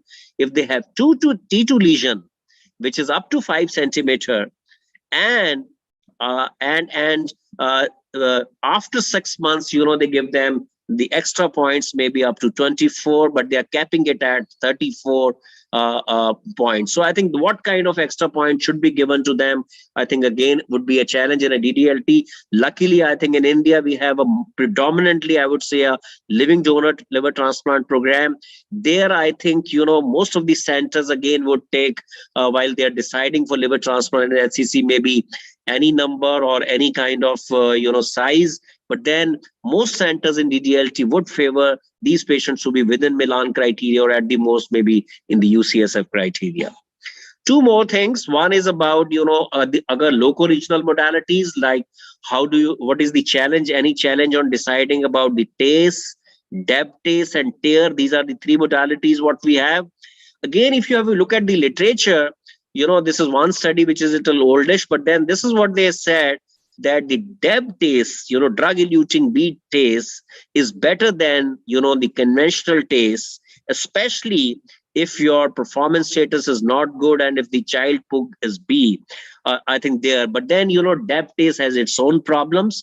Depth TACE is, associated, if you're doing it on larger lesions, the post-embolization syndrome may be there. You may have, the cost factor may come in. So I think we're still not sure of how to choose between maybe a depth TACE and a conventional TACE. And the second issue is that the BCLCC, the new classification, even talks about, when they talk about TARE, they give it only, they consider it only for patients, those who have single lesion less than 8 centimeter.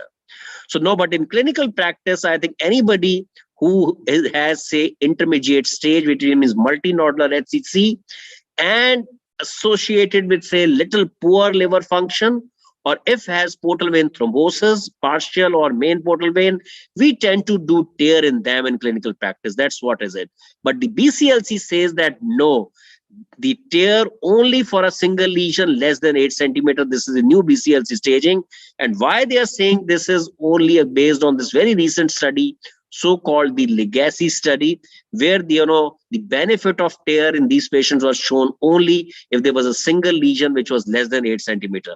So again, this is a challenge. As I said, clinically, I think we do TARE as a parallel to TACE, where we think that TACE is going to be more risky.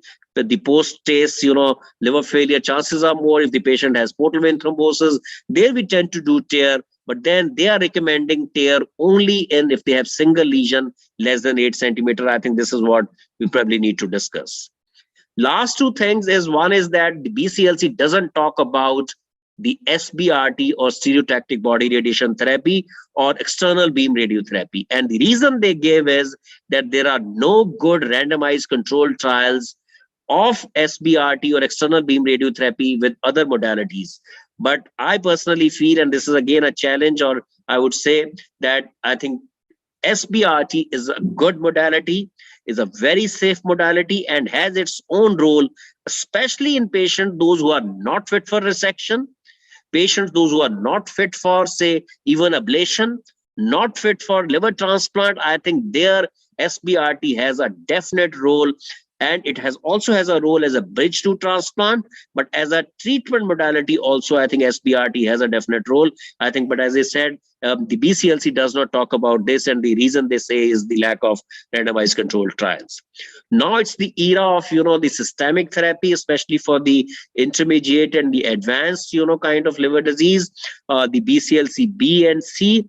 And especially if BCLC-C, if they have the extrahepatic disease or if they have the portal vein thrombosis, I think they are the candidates for systemic therapy. A lot of clinical trials have happened, a lot of things have come in. But to cut it short, I think what is recommended is that as first line, based on the I'm Brave study, it's the atezolizumab and bevacizumab combination which is recommended. But the challenge here for us in India, at least I would say, is that, we were discussing again this in the meeting, is that, this is a kind of therapy which is a combination of atezolizumab, bevacizumab. One is that once you start it, the cycles have to be given every 3 weeks, and it has to go indefinitely. There is no cutoff here that you stop it after 3 cycles or 4 cycles or this thing. This has to continue indefinitely. I think that is one challenge. The second is that each cycle would cost around 2.5 to 3 lakhs of rupees. So, 3 lakhs of rupees every 3 weeks. And continuing indefinitely, I think, would be a major challenge, at least in this part of the world.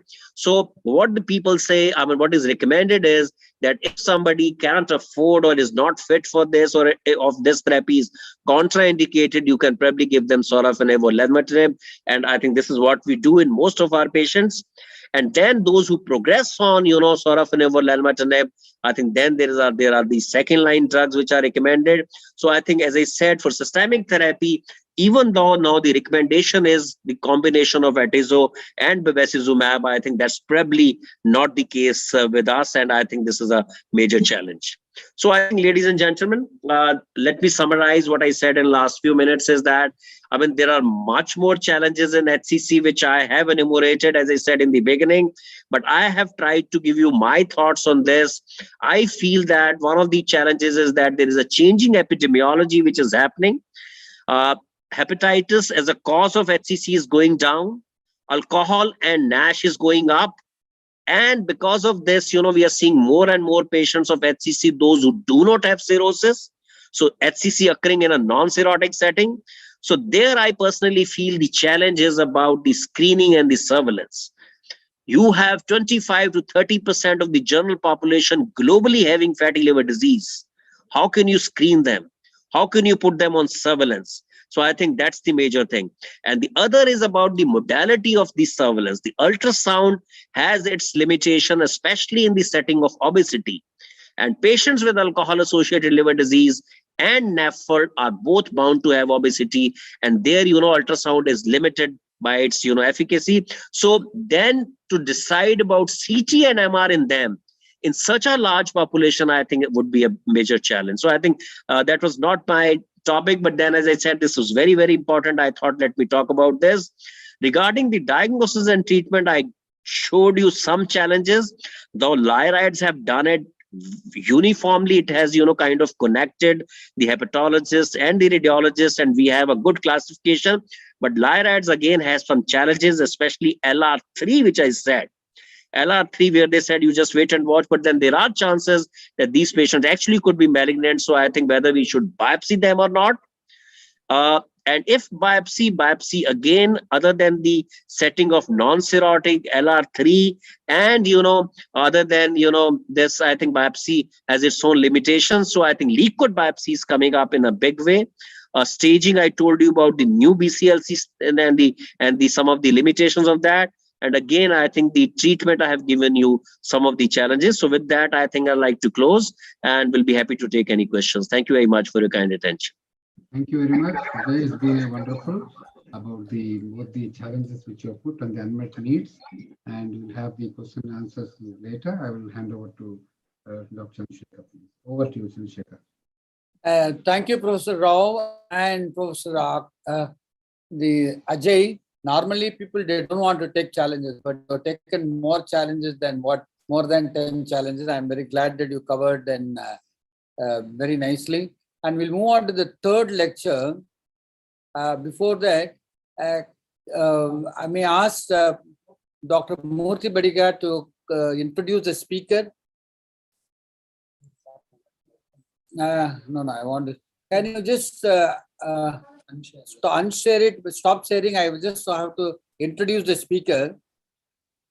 Paul, can you just unshare it? Just stopping sharing. Yeah.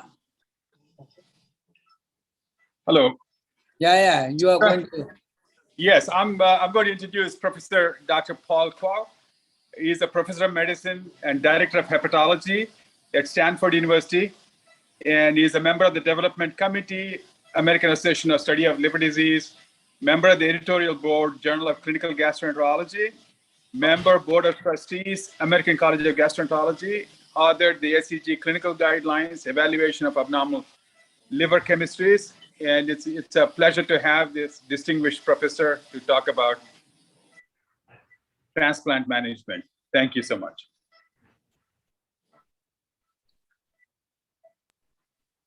Yeah, over to Professor Paul.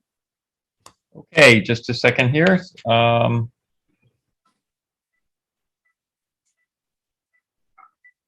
While he's coming to the thing, most of the questions have been answered, and we have some new questions also. Professor Paul, please.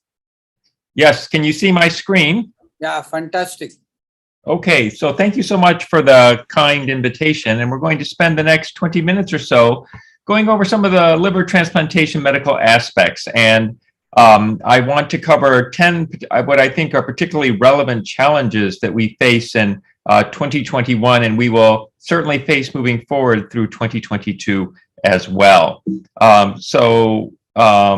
Let's just get going here. So all of you know this audience that orthotopic liver transplant is the definitive therapy for end-stage liver disease and also for cirrhosis and hepatocellular carcinoma. And we've just heard wonderful talks from Dr. Shukla and Dr. Duseja about the challenges we face with hepatocellular carcinoma, alcohol-associated liver disease. We also obviously address acute liver failure and selected cases of alcoholic hepatitis with liver transplant. And again, deceased donor transplants done in the West, but in India, you have more live donor transplant. Both are great options. So who's getting transplanted nowadays? The demographics have really changed. When I trained in hepatology, the dominant indication for transplant was hepatitis C and hepatitis C related hepatocellular carcinoma. With our success in therapeutics for hepatitis C, as shown in this UNOS report here that was just published, you can see here that hepatitis C, which is in gold here, has just plummeted. And we are now transplanting individuals with non-alcoholic fatty liver disease and alcohol-associated liver disease. And these indications are going to dominate our transplant clinics over the next decade, and we need to be ready for these populations as they come forth. So I'm going to address a few challenges we have with regard to this population. So we now have a growing number of individuals with metabolic syndrome. Many of these are going to have early cancers, and as Dr. Duseja just showed us, some of these individuals aren't going to have cirrhosis as well, which is an enormous challenge. But what are the outcomes in those transplanted for NASH-related cirrhosis? And this was a paper, a fairly recent paper, a large one from the European Liver Transplant Registry of almost 70,000 adults undergoing their first liver transplant, of which in the total cohort, 4% were for non-alcoholic fatty liver disease. And if you just see here on this bottom line here in blue in 2002, you can see here that the non-alcoholic fatty liver disease as a proportion of the total transplants continues to rise. This was data through 2016. But importantly, what you can see is when you look at survival rates, the survival of those with non-alcoholic fatty liver disease is not different than non-alcoholic fatty liver disease transplant indications. So that despite some of the metabolic complications that are commonly associated with non-alcoholic fatty liver disease, we have here the opportunity to offer a therapy with outcomes that aren't different than our other populations that we have been transplanting for end-stage liver disease. What about this population? So one of the important topics that we have come to recognize is that the degree of liver frailty can help predict transplant outcomes. And there are a variety of ways to assess liver frailty. We use a liver frailty index, and this consists of an assessment that comprises grip strengths, that, as well as the number of chair stands that you can do with the subject's arms folded across the chest. There's also balance testing, and also this should be with feet placed side to side, semi-tandem and tandem, and then again for a maximum of 10 seconds each.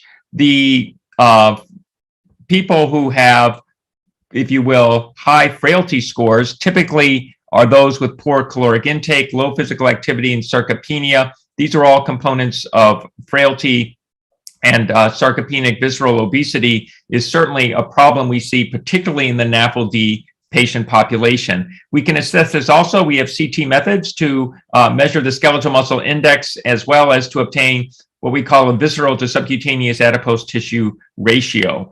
And these are potential targets for intervention largely through nutrition, protein, physical therapy, and we particularly target individuals who have very, very low BMIs, or again, who are coming through for NAFLD. So how do we identify those at greatest risk for transplant? This was just presented at the ASLD meeting by Dr. Lai's group up at UCSF. And what she did was she looked at sarcopenic visceral obesity in those individuals who presented and required acute transplant. That is, they presented in an acutely ill setting, acute on chronic liver presentation. And she compared outcomes in these individuals who had sarcopenic visceral obesity compared to other patient populations, including non-sarcopenic and viscerally obese, those who were just sarcopenic, and of course, those who had neither of the comorbidities. And what you can see here is that you have post-transplant mortality in the left graph here. And what you can see here is that sarcopenic visceral obesity over 2.5 years is associated with much higher post-transplant mortality rate compared to those who are non-sarcopenic and viscerally obese.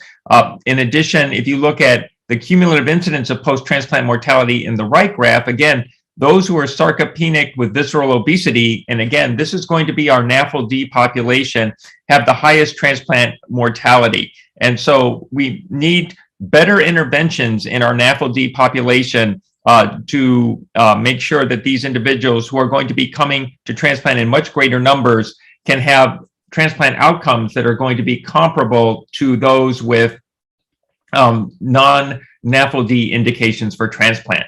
So another challenge in the era of NAFLD is what tools are there to mitigate the obesity rates post-transplant. So this was a very nice review that looked at the prevalence of comorbidities in adult liver transplants by year. And you can see here that obesity, shown by the diamond here, continues to be have amongst the highest prevalence of metabolic complications. Of course, we have diabetes, coronary artery disease, stroke, hypertension, and of course, there are malignancies as well. But weight gain remains a challenge for us post-transplant. There are some options, and this was one very nice solution, which is a small pilot study that looked at simultaneous liver transplant with sleeve gastrectomy. And what they were able to show was that in green here, that the body mass index in those individuals who underwent sleeve gastrectomy, and this was done through the Mayo group, here you can see here that their BMIs were amongst the best. In red are those who received simply behavioral therapy. And so again, sleeve gastrectomy may be a solution for those individuals who, again, face metabolic abnormalities post-liver transplant. And we do have to be mindful of some of the anatomic changes, particularly when it comes to absorption of these medicines. So tacrolimus and mTORs are primarily absorbed in the duodenum. And depending if you're doing a gastric sleeve or a Roux-en-Y bypass, you may have to be mindful about the types of immunosuppression that you typically give these individuals. But in general, sleeve gastrectomy seems to be a strategy that is effective. And of the medicines that we use post-transplant, it appears that only mycophenolate mofetil is affected by a sleeve gastrectomy. So again, be mindful of this, but we are going to have additional strategies to approach these individuals. We had Dr. Shukla talked about alcohol-associated liver disease, particularly in the pandemic. This has been a problem worldwide, particularly in America. Approximately 1.5 years ago, our U.S. Dietary Guidance Council actually reduced the safe limit of alcohol to 1 drink per day for men because of the, again, extrahepatic as well as hepatic morbidity and mortality associated with alcohol consumption. One of the changes that has occurred in liver transplant, particularly in the US, but I think we're seeing all this evolve worldwide, it was whether or not you can offer alcohol-associated liver disease, those who present with acute alcoholic hepatitis without a sobriety period, liver transplant as an effective therapy. And alcoholic hepatitis has typically been considered a contraindication to liver transplantation. Historically, we've required a 6-month period of abstinence, and this was actually based on very little data. There was a landmark publication in New England Journal of Medicine. Philippe Mathurin showed that outcomes in those without a 6-month abstinence period was actually quite reasonable. And this has led to now a real increase in the number of liver transplants for alcohol-associated liver disease, such that in the US, most recently, it's now the leading indication for liver transplant, and according to some UNOS database analyses. And this was a presentation and paper that came from the US Consortium of Early Liver Transplant for Alcoholic Hepatitis, and this was 12 centers. We have various UNOS regions in the US. And what they did was they examined outcomes in those who underwent early transplant without a specific defined sobriety period. And again, this was a population that had an estimated mortality of 70% at 6 months without transplant. And you can see here the 1 and 3 year survivals, 94 and 84% for those without a specific sobriety period was actually quite good, and sustained alcohol use after transplant still occurred, but again, the outcomes at 3 years were not particularly affected by that. Very interestingly, at the liver meeting, and I don't have this data shown here, but actually when you look at the explants of these individuals who are transplanted for alcoholic hepatitis, as it turns out, these individuals are primarily have alcoholic cirrhosis. So this is another area that I think we're all going to have to contend with worldwide. And again, the amount of alcohol-associated liver disease is increasing. We're going to spend a few minutes on looking at challenges in acute on chronic liver failure. This is a relatively new clinical entity, first defined in 2009. It's distinct from decompensated cirrhosis. It's relatively common, particularly in our hospitalized patients. And there are a variety of organizations, Apostle, EASL, AASLD, that have come up with somewhat differing definitions for acute on chronic liver disease. But again, a consensus definition is essentially someone with end-stage liver disease, evidence of chronic liver disease, with some acute precipitating event, and this could be an acute viral hepatitis, alcohol, drug-induced liver injury that Dr. Kane discussed, or some other insult which leads to decompensation. Now, should we transplant these individuals? So there are grades of ACLF, and the most advanced grade, grade 3, has historically been associated with reduced outcomes with orthotopic liver transplant, and thus transplantation for grade 3 remains controversial. In our own large UNOS database, we don't have all of the granular data available to analyze outcomes. And so at the recent AASLD, there was a very nice multi-center trial that looked at grade 3 ACLF outcomes in several US transplant centers. And this included 10 centers in the US and Canada between 2018 and 2019. EASL criteria were used. And you can see here is that they looked at those individuals who had ACLF in grades 1 through 3 as well, with 77 grade 3 ACLF. In the graph here on the right, what you can see here is that overall, the post-transplant survival was really not different between the 3 different groups of ACLF grades. Now, there was a trend toward lower survival in those with respiratory failure. And you can see here, this is shown on the right here, where you can see here that the y-axis here for survival is just 0.7 to 1 here. But you can see here that the dotted line, that those without respiratory failure had a trend toward improved survival compared to those who had evidence of respiratory failure that were intubated. And again, regardless, these grade 3 ACLF individuals do require much more intensive resources. And I'm sure all of you have seen this. In blue here, we have ACLF, but they have longer post-liver transplant length of stay in the ICU. They have longer dialysis periods. They go to rehab at high rates, and they have higher 30-day readmission rates than those without advanced stages of grade 3 ACLF.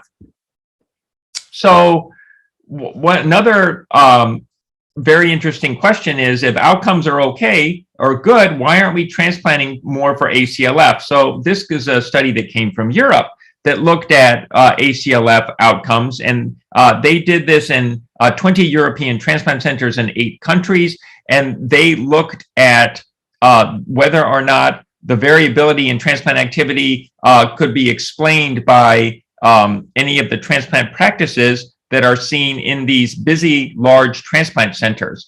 And so what they looked at was, they looked at the size of a transplant center, they looked at transplant center intensive care unit admission policies, as well as waitlisting strategies. And what they found was that those centers that offered transplant and waitlisted those with grade 3 ACLF actually had very appropriate and improved survival compared to those without listing priorities for grade 3 ACLF. And again, 1-year survival was significantly higher in centers that listed and transplanted more grade 3 ACLF patients, and the threshold in their study appeared to be over the study period greater than 10 patients. And so there appears to be, if you will, some learning curve with this, and we're all going to, because we're going to see more of these ACLF grade 3 patients, have to become more comfortable managing these individuals and appropriately stratifying candidates who may benefit from liver transplant. Now, these data sets all were derived from centers that predominantly use deceased donor transplant. Challenge number 7 is, what about live donor transplant for ACLF? So we do live donor transplant here at Stanford, but when our surgeons have been somewhat reluctant in these individuals who have very physiologically stressed states when you have advanced grade ACLF, for instance, as an example, someone who has severe alcoholic hepatitis. But this very nice paper was published, and this was a paper that came from the Liver Transplantation Regenerative Institute of Liver Transplantation Regenerative Medicine, and they looked at 117 individuals who underwent live donor liver transplant based on an institutional protocol. And you can see here on the Kaplan-Meiers here on the left, you can see here that the grades of ACLF with grade 3 being here in red. And you can see here that while there is numerically a small decrement in cumulative survival over 1 year, you can see here these are not significantly different. And again, over here is on the right graph here are transplanted grade 3 ACLF patients who underwent live donor transplant. And you can see here the 90-day survival was 78%. And so thus, again, this is technically, the management here is more complicated. You're doing live donor transplant in individuals who are, again, have really physiologically stressed, they're malnourished, but you still can achieve good survival and acceptable post-liver transplant morbidity and mortality in patients with ACLF. And really, these individuals don't have many other good options. Let's talk a little bit about transplantation in the COVID era and how do we reduce the morbidity and mortality of COVID infection. So in our transplant population, so this was a very nice paper from a large VA Veterans Administration database. And what this paper did was it looked at the vaccination results and noted that COVID vaccination is associated with reduced SARS-CoV-2 infection and death in transplant recipients. So they looked at veterans who underwent liver transplant in the vocal cohort using ICD codes. And these individuals were followed from December of 2020 to just very recently, September of 2021. And what you can see is that in those that were vaccinated compared to those who were not vaccinated, there were, again, lower rates of COVID infection. There were lower rates of symptomatic COVID infection, as well as lower rates of COVID-related death. In the vaccinated cohort, there were just 2 post-vaccine deaths. Both died of COVID pneumonia. They did not, because of the database nature, have antibody levels that were available in these individuals. But what they concluded was that full vaccination with 2 doses of a mRNA vaccine associated with a 64% reduction in COVID-19 infection, 58% reduction in symptomatic COVID infection, and 87% reduction in death amongst liver transplant recipients. So again, the COVID-19 infection, this is here, and it's going to be something we're going to have to contend with long-term. Vaccinations certainly appear, despite the immunosuppression, to have a significant impact on reducing morbidity and mortality from COVID. What about overall transplant outcomes? And so what we have here is the early outcomes in liver transplant recipients during the COVID-19 pandemic. And this is just a very brief snapshot. This is a period from just March 11th to September 11th, 2020, compared to an identical period 1 year earlier. And what you can see here is that we have recipient characteristics. On the left column is the pre-COVID era, on the right column is the COVID era. And what you can see here is that the COVID era, we saw more alcohol-associated liver disease. And very interestingly, there was also a small decrement in hepatocellular carcinoma-related transplants as well. Now, with regard to transplant for liver cancer, we also implemented during this period a change in the National Review Board and how hepatocellular carcinoma indications were adjudicated. So part of this reduction in hepatocellular carcinoma transplants may be related to a policy change, not COVID. Nonetheless, it fell. In addition, in the recipients, they had higher median MELD. There was also greater need for hemodialysis and though fortunately a lower waiting list time during the early pre-pandemic period.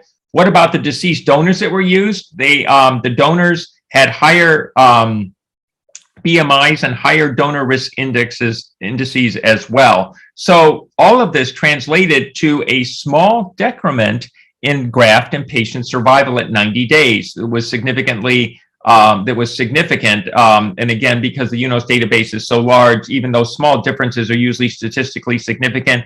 But again, 90-day graft survival fell some. Of the deaths that occurred, COVID-19 infection was 3% of the total deaths. There were also higher rates of rejection prior to discharge. And over time, it'll be interesting to see if, because of the COVID era, people are using less immunosuppression in case they do get infected. This may be a area of future study. And then finally, the last challenge for transplant we want to discuss is what you do about your hepatocellular carcinoma patient with hepatitis C. Again, 2/3 of all liver cancers, despite the growing epidemic of NAFLD, are still attributable to viral hepatitis, with hepatitis B causing 40%, hepatitis C a little bit less than that. And there's a very nice paper that was published just a few months ago, looked at hepatocellular carcinoma recurrence-free survival by timing of DAA therapy. So during the discussion, we can actually address this. But this study was looked at a United States consortium over 4 years of patients who were within Milan criteria for hepatocellular carcinoma. So this is early stage by BCLC. And what they did was they looked at the timing of transplant and the timing of DAA therapy. So you come in with your hepatitis C and your hepatocellular carcinoma, and you then treat your hepatocellular carcinoma and you transplant.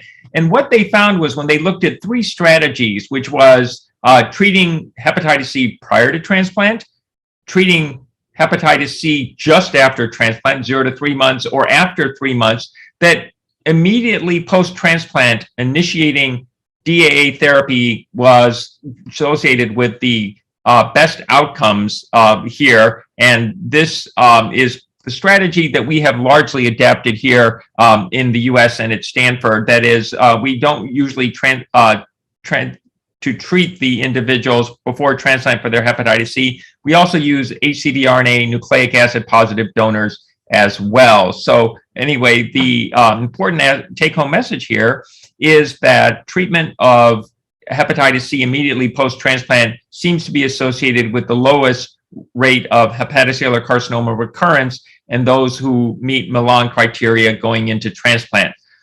So Dr. Chandrasekhar and colleagues, in summary, more liver transplants for NAFLD and alcohol-associated liver disease are our future.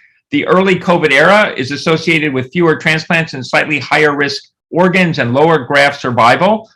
COVID vaccination works and leads to lower rates of infection and death. Transplant for ACLF grade 3 is feasible with good outcomes, and even live donor transplant is feasible. We're going to need more data on this. In acutely ill patients undergoing transplant, particularly in NAFLD, sarcopenic obesity is a significant risk factor, and we need to have strategies to mitigate these risks and intervene early in these individuals. And finally, in those with hepatitis C and hepatocellular carcinoma within Milan criteria, treatment immediately post-liver transplant seems to be associated with the lowest risk of recurrence. I am going to stop here, and I am going to turn this over. And again, thank you so much for the kind invitation. Dr. Murthy? Hi. I saw wonderful. Yes, sir. Yeah, you want concluding remarks before Professor Sunanda takes up with we have solid 15 minutes to go. We can take up one question each speaker, maximum maybe 1 or 2 questions extra. Sure. Dr. Murthy? It's been an excellent series, and you've been doing a fantastic job. And this is one of the good side effects of COVID. So you've excelled yourself and doing another set of wonderful presentations. Really enjoyed the talks, and thank you for imparting knowledge. And I really thoroughly enjoyed. I'm sure the rest of the people feel the same way. Thank you so much. Actually, we have around 47 questions we have, but most of the speakers covered most of the questions. What we have taken a few questions which have not been covered. I may ask Professor Sunanda to start with the first speaker and the chairperson, the alcoholic hepatitis with Professor Shukla, and being chaired by Dr. Joy.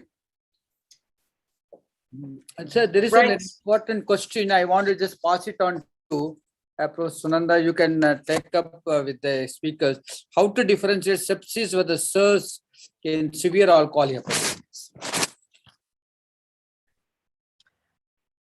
Right, Dr. Shukla, that would be a great question, and I'd like to add my thanks to an amazing presentation. And so we do hear from the audience. How is it that you can actually tell the difference between SIRS and sepsis in this and just alcoholic hepatitis in this population? Thank you. I think that's an excellent question. I think, unfortunately, the only reliable method is cultures, and there is no other definitive means. Although there are promising biomarkers, we do tend to use procalcitonin, we do use CD64 and other biomarkers, which do are sort of surrogate help in taking a decision. But ultimately, we have to depend on cultures. And I think at times you have to depend on your clinical judgment as well. When you look at the patient, you know that there is fever every day, patient is spiking, maybe 101, 102. But when you look at the patient, you know he's not sick. A patient with severe alcoholic hepatitis who is spiking usually would, if he is in sepsis, would usually require ICU, would be requiring inotropes. It's rare that he will be moving around with having fever. So I think at times it's a clinical judgment combined with the cultures, which would give me definite answer whether we are dealing with SIRS or sepsis. Are we still carrying on with the SIRS nowadays? There's been a talk recently that SIRS is out. Yeah, I mean, what we call as SIRS. Right. What we understand when we say SIRS. I would modify to that. Right. So I have a question. Curcumin has been reported to cause a couple of deaths recently. So use of turmeric in alcoholic liver disease, what's your feeling? So I would personally not recommend use of any of these drugs because we still don't know, there is no robust clinical data to support use of any of these so-called hepatoprotective drugs, whether they are natural or derived. And there is, as you very appropriately said, there are reports of adverse events. We all have experienced patients who have not done well. Unfortunately, it is a setting where it is very difficult to do randomized control trials with any of these. So I don't think you will have any robust data coming. And patients who are sick enough, who really need interventions, they do not do well with any of these hepatoprotectants. And patients who have got mild hepatitis, they would recover anyways with with abstinence and nutrition. So I don't see honestly any particular role for use of any of these so-called hepatoprotective agents in patients with alcoholic hepatitis. So thank you, Akash. And can I add a few points on the SIRS in the alcoholic hepatitis? See, there are the papers are started to come up how we can differentiate severe alcoholic hepatitis from the ACLF.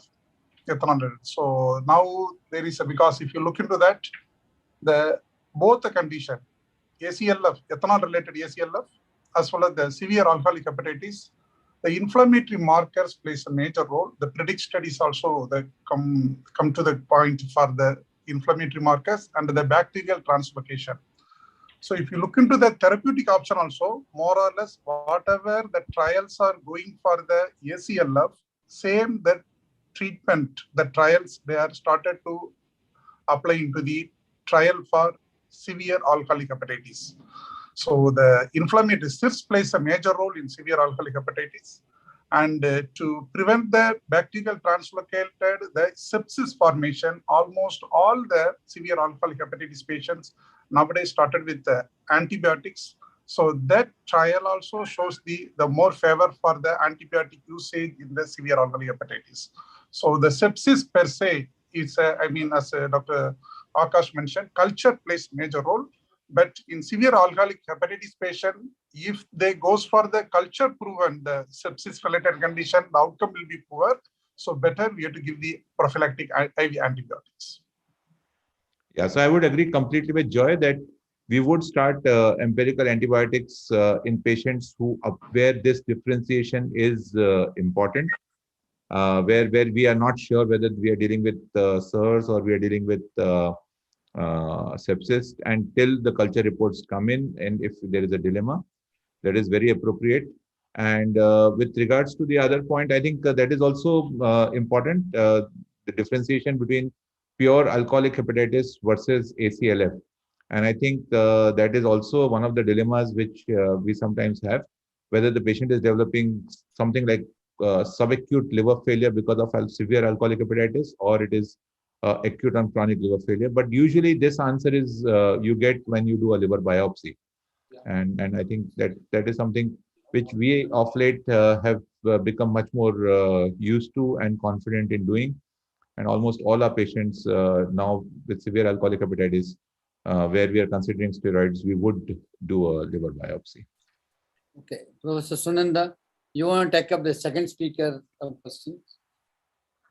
Right. So the second speaker was on diagnosis and management of hepatocellular carcinoma. We had quite a few interesting questions, most of which were answered, but I guess perhaps it would be worth just reiterating and going through again how do you differentiate tumor thrombosis of HCC from pre-existing chronic portal vein thrombosis? I think that's something that can get a lot of us into trouble. Before he takes up the question, you are a great mind reader. I was about to ask that question. He has not covered it, but you quickly picked up. Glad. No, I think we know around 15 to 20% of cirrhotics could have, portal vein thrombosis. So it's very important to differentiate whether this is what we call the tumoral portal vein thrombosis or it's a bland portal vein thrombosis, because your prognosis and treatment would be dependent on that. Somebody who has a major vascular invasion, there I think transplant, resection, everything, will become, kind of contraindicated. So I think they will straightway go into what we call the BCLCC if it's a tumoral portal vein thrombosis. So the only way to differentiate is, again, I think we have to take the help of multi-detector CT or contrast enhanced MRI. And if this tumor is thrombus is enhancing, like the tumor is enhancing, I think that gives you a clue that either this is a tumoral portal vein thrombosis. So that's the only way of differentiating. And if it is there, as I said, this directly changes your prognosis, your treatment line, and everything changes here. Excellent. I mean, I think that helps to answer some of the other questions. Because you mentioned, whether you're able to do a liver transplant when you have, the cirrhotic portal vein thrombosis versus that it's an acute one from the cancer. And TARE, let's just quickly talk about TARE and the management of HCC. Yeah, sure. I briefly touched that. As I said, a TARE is usually indicated for intermediate stage of BCLC HCC, where you have a multinodular tumor, and more centers are now preferring TARE over TACE. But then if you look at the BCLC recommendations again, they do not do that. They are strictly remaining only to TACE, and they are saying TARE only for a single lesion less than 8 centimeter based on a single study, which they said legacy study. I think probably we need more data on this, but in clinical practice, both TACE and TARE go in parallel. But if somebody has portal vein thrombosis, has little poor liver function or poor reserve, we tend to do more of TARE than TACE. So I think that would be the take on it. Okay, perfect. Thank you. I want to make sure that we have time to just get to a question or two for Professor Kuo, who, if I do my math correctly, had to get up in the middle of the night to be with us today. And so very much appreciate your extraordinary efforts to be here. I thought I was early, but Dr. Kuo is even into yesterday, I think. So in terms of liver transplant, Paul, there were quite a few questions, and I think you touched on a lot of the really important ones, including COVID-19 vaccination and how protocols are working. This was an interesting question. Do we require a fellowship or training certificate for managing liver transplant patients? You mentioned, it's multidisciplinary, but so who should really be taking care of these patients? Yes, thank you for the question. And so that in the U.S., indeed, we do have transplant fellowships. And in fact, as you well know, we have the ABIM, the American Board of Internal Medicine, has a certificate of added qualification for transplantation. I'm pleased to be part of this board that creates the credentialing requirements for this. And so it's important, yes, that you complete a transplant fellowship, and then you complete training as well in a certified transplant center. There is a pathway as well. There are ACGME certified transplant hepatology fellowships that most of our transplant hepatologists, particularly those who want to become medical directors of liver transplantation, need to complete, because in this multidisciplinary training, not only do you learn the medical aspects that we discussed today, but you'll also go on, for instance, donor harvest. You'll get to see all of the various aspects of transplantation that maybe aren't just medical as well, because again, as you said, this is certainly a multidisciplinary effort. And so those who practice transplant hepatology do require training. Most of our gastroenterology training programs in major medical centers also have a transplant pathway as well. And again, there are also ACGME certified transplant hepatology fellowships that those who wish to pursue a career in transplant usually do take this pathway now that it has been established.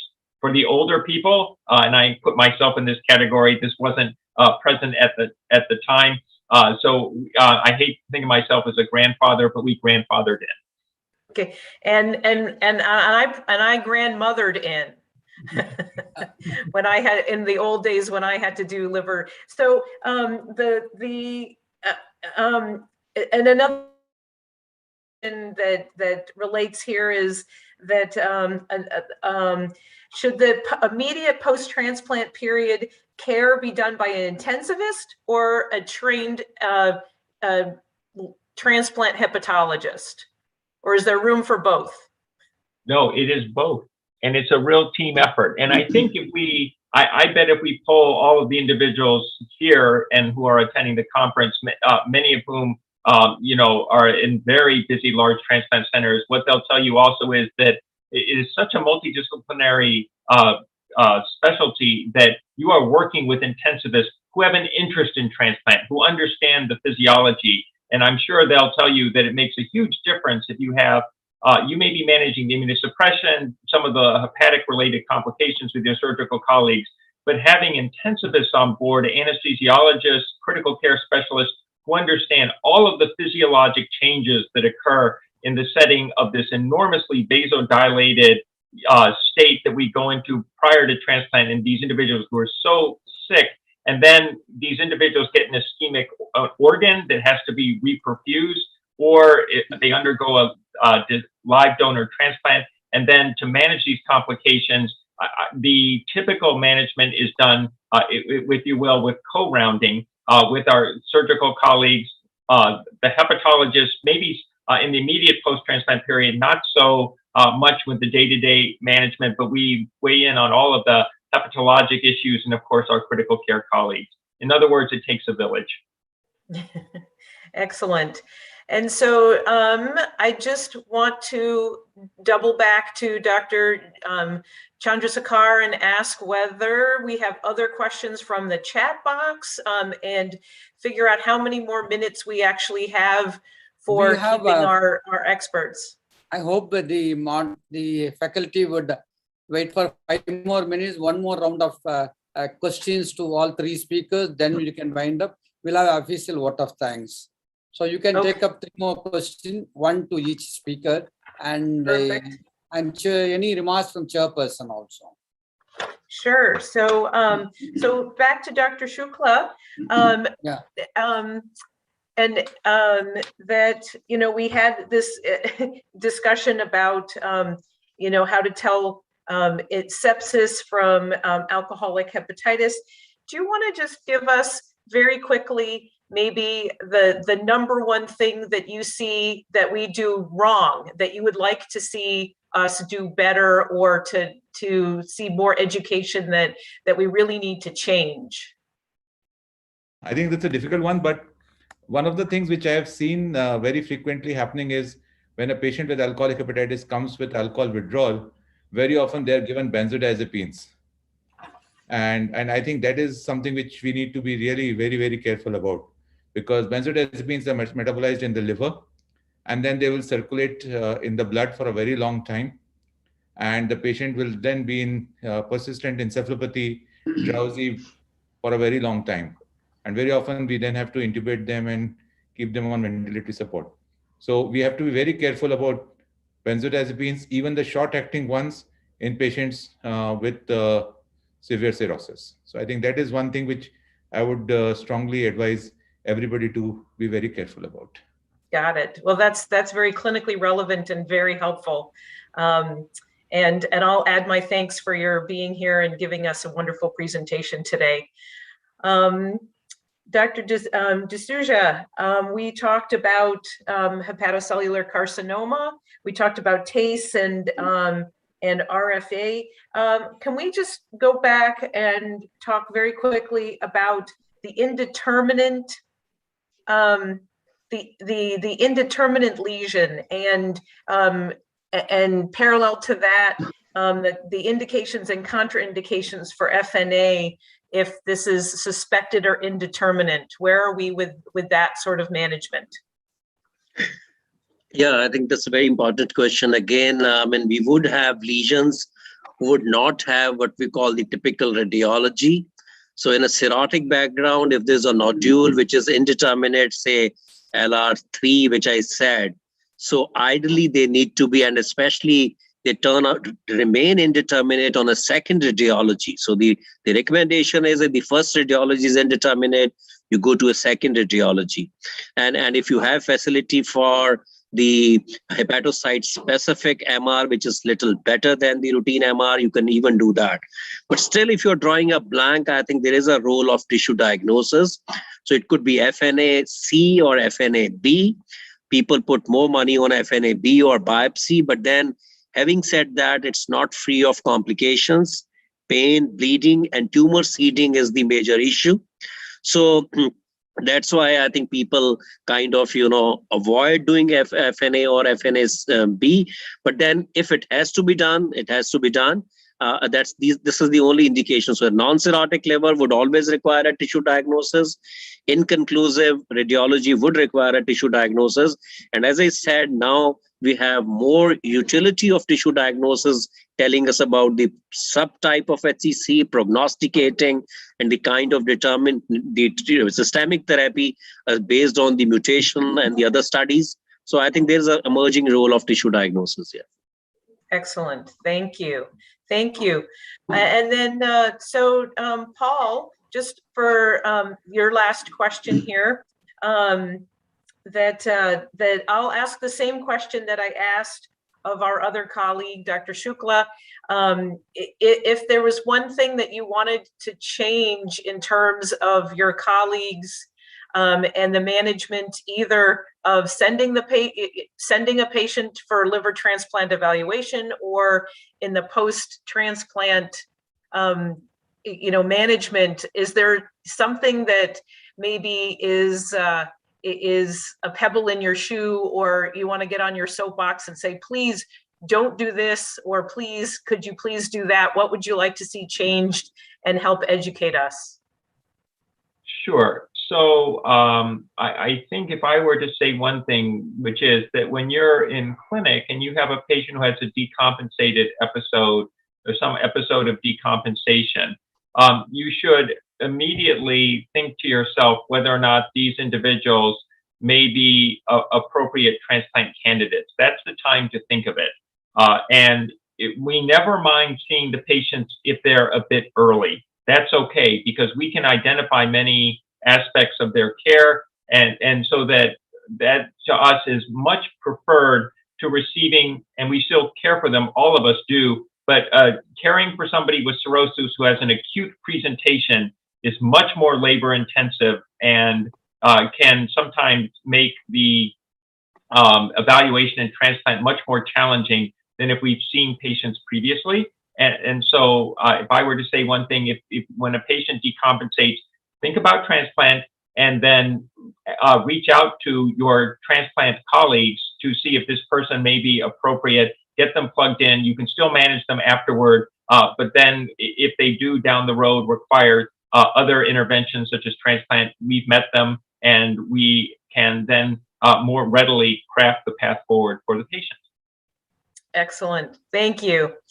Thank you. So I think that will conclude the scientific portion of today's program. We've heard, again, some really up-to-date, fascinating, important topics and information from speakers who know what they're talking about, and that we've had the opportunity to also have introductions and moderation by leaders in the field.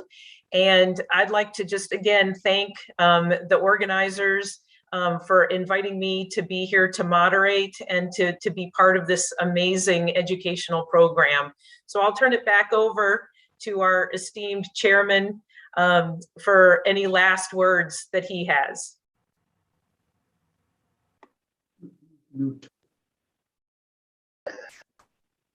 Liver is always interesting and intriguing. And I love your liver. So always it is very interesting. And a fantastic oration by you, ma'am. And a great moderation. And all three speakers did a great justice and moderated well by the chairperson. Now I have a pleasant task to ask my colleague to offer the vote of thanks. And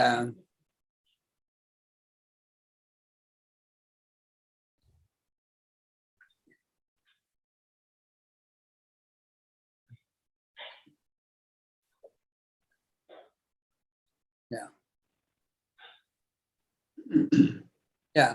Now I call upon Dr. Satyamurthy, who is the associate gastroenterologist at Medinida Hospital, to wind up the session with his vote of thanks. And before he comes here, I just want to tell you the next meeting we are going to on pancreas, actually, acute recurrent pancreatitis, pancreatic fluid collection, and pancreatic mass.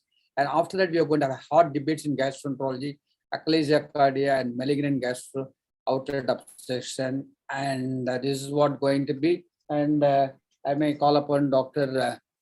Satyamurthy now.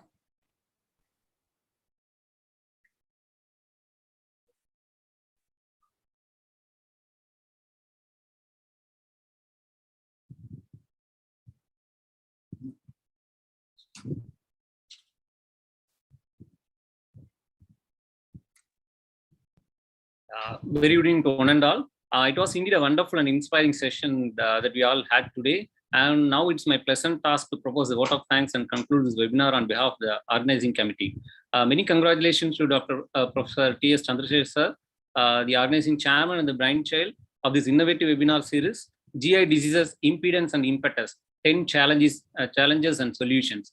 Thanks to him for bringing together national and international experts as what we all have today as speakers and chairpersons. I should start by thanking Professor Dr. Sunanda Ken, the guest of honor, for delivering the prestigious Medinida oration on IBD and liver, and for your encouraging comments and excellent moderation, ma'am. Your participation has added immense value and has generated overwhelming response from across the globe. And it was interesting that you have highlighted the importance of monitoring the liver function test in IBD patients who are put on various drugs and in the anticipation of a drug-induced liver injury. It was a privilege and honor to have you here with us, ma'am. My sincere thanks to our learned chairpersons, Professor Dr. Joy Varghese, Professor Dr. P.N. Rao, Professor Dr. Murthy Badiga, for your insightful and valuable comments and for the lively interactions. It was indeed a privilege to have you among us, sir, and to share your thoughts and wisdom.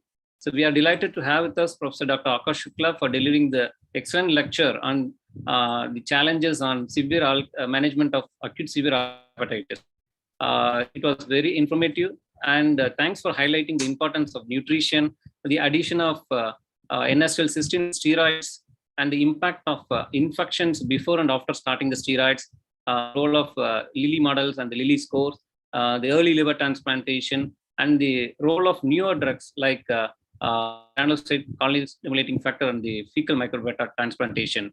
Your gratitude to Professor Dr. Ajay Duseja for your excellent presentation on the challenges in the diagnosis and management of HCC. We had a lot of learning points, especially the changing etiological pattern, especially in the diabetics and cirrhotic HCC, and the HCC screening importance in the NAFLD patients, and the LIRAD's role in the imaging of HCC management, and the role of liquid biopsy, and also the prognosis based on the biopsy histological subtypes, and the new BCL staging 2022. Our heartfelt gratitude to Professor Dr. Paul for the lecture on the medical aspects of liver transplantation. It was truly inspiring. We had a lot of learning points. You have highlighted the role of the liver frailty index, the sarcopenic visceral obesity, and the interesting fact of combining the bariatric surgery with the liver transplantation to tackle the post-transplant obesity, and the challenges of liver transplantation in the acute on chronic liver failure settings and in the COVID pandemic areas. I must also thank my colleagues and friends here at Medinida Hospitals, Dr. Prasad, Dr. Gokul, Dr. Raj Yogesh, for their support and encouragement. A big thank for our support team here, especially Mr. Sashidran, Mr. Shiva, Ms. Sasikala for the impeccable arrangements and for the logistic support. I must thank our academic partners and the sponsor Michaela Pharmaceuticals, Mr. Jairaj sir, Mr. Swakshar, Mr. Karthik, Ms. Devalina for their excellent coordination technical support. And of course, we extend wholehearted gratitude to you, the delegates, for your lively participation. Hope you have enjoyed the webinar as much as we did. And we would be glad if you join us for the forthcoming GI disease impedance and impetus series scheduled for the 29th of Jan 2022. We all have, till then, have a good health and joy, and goodbye.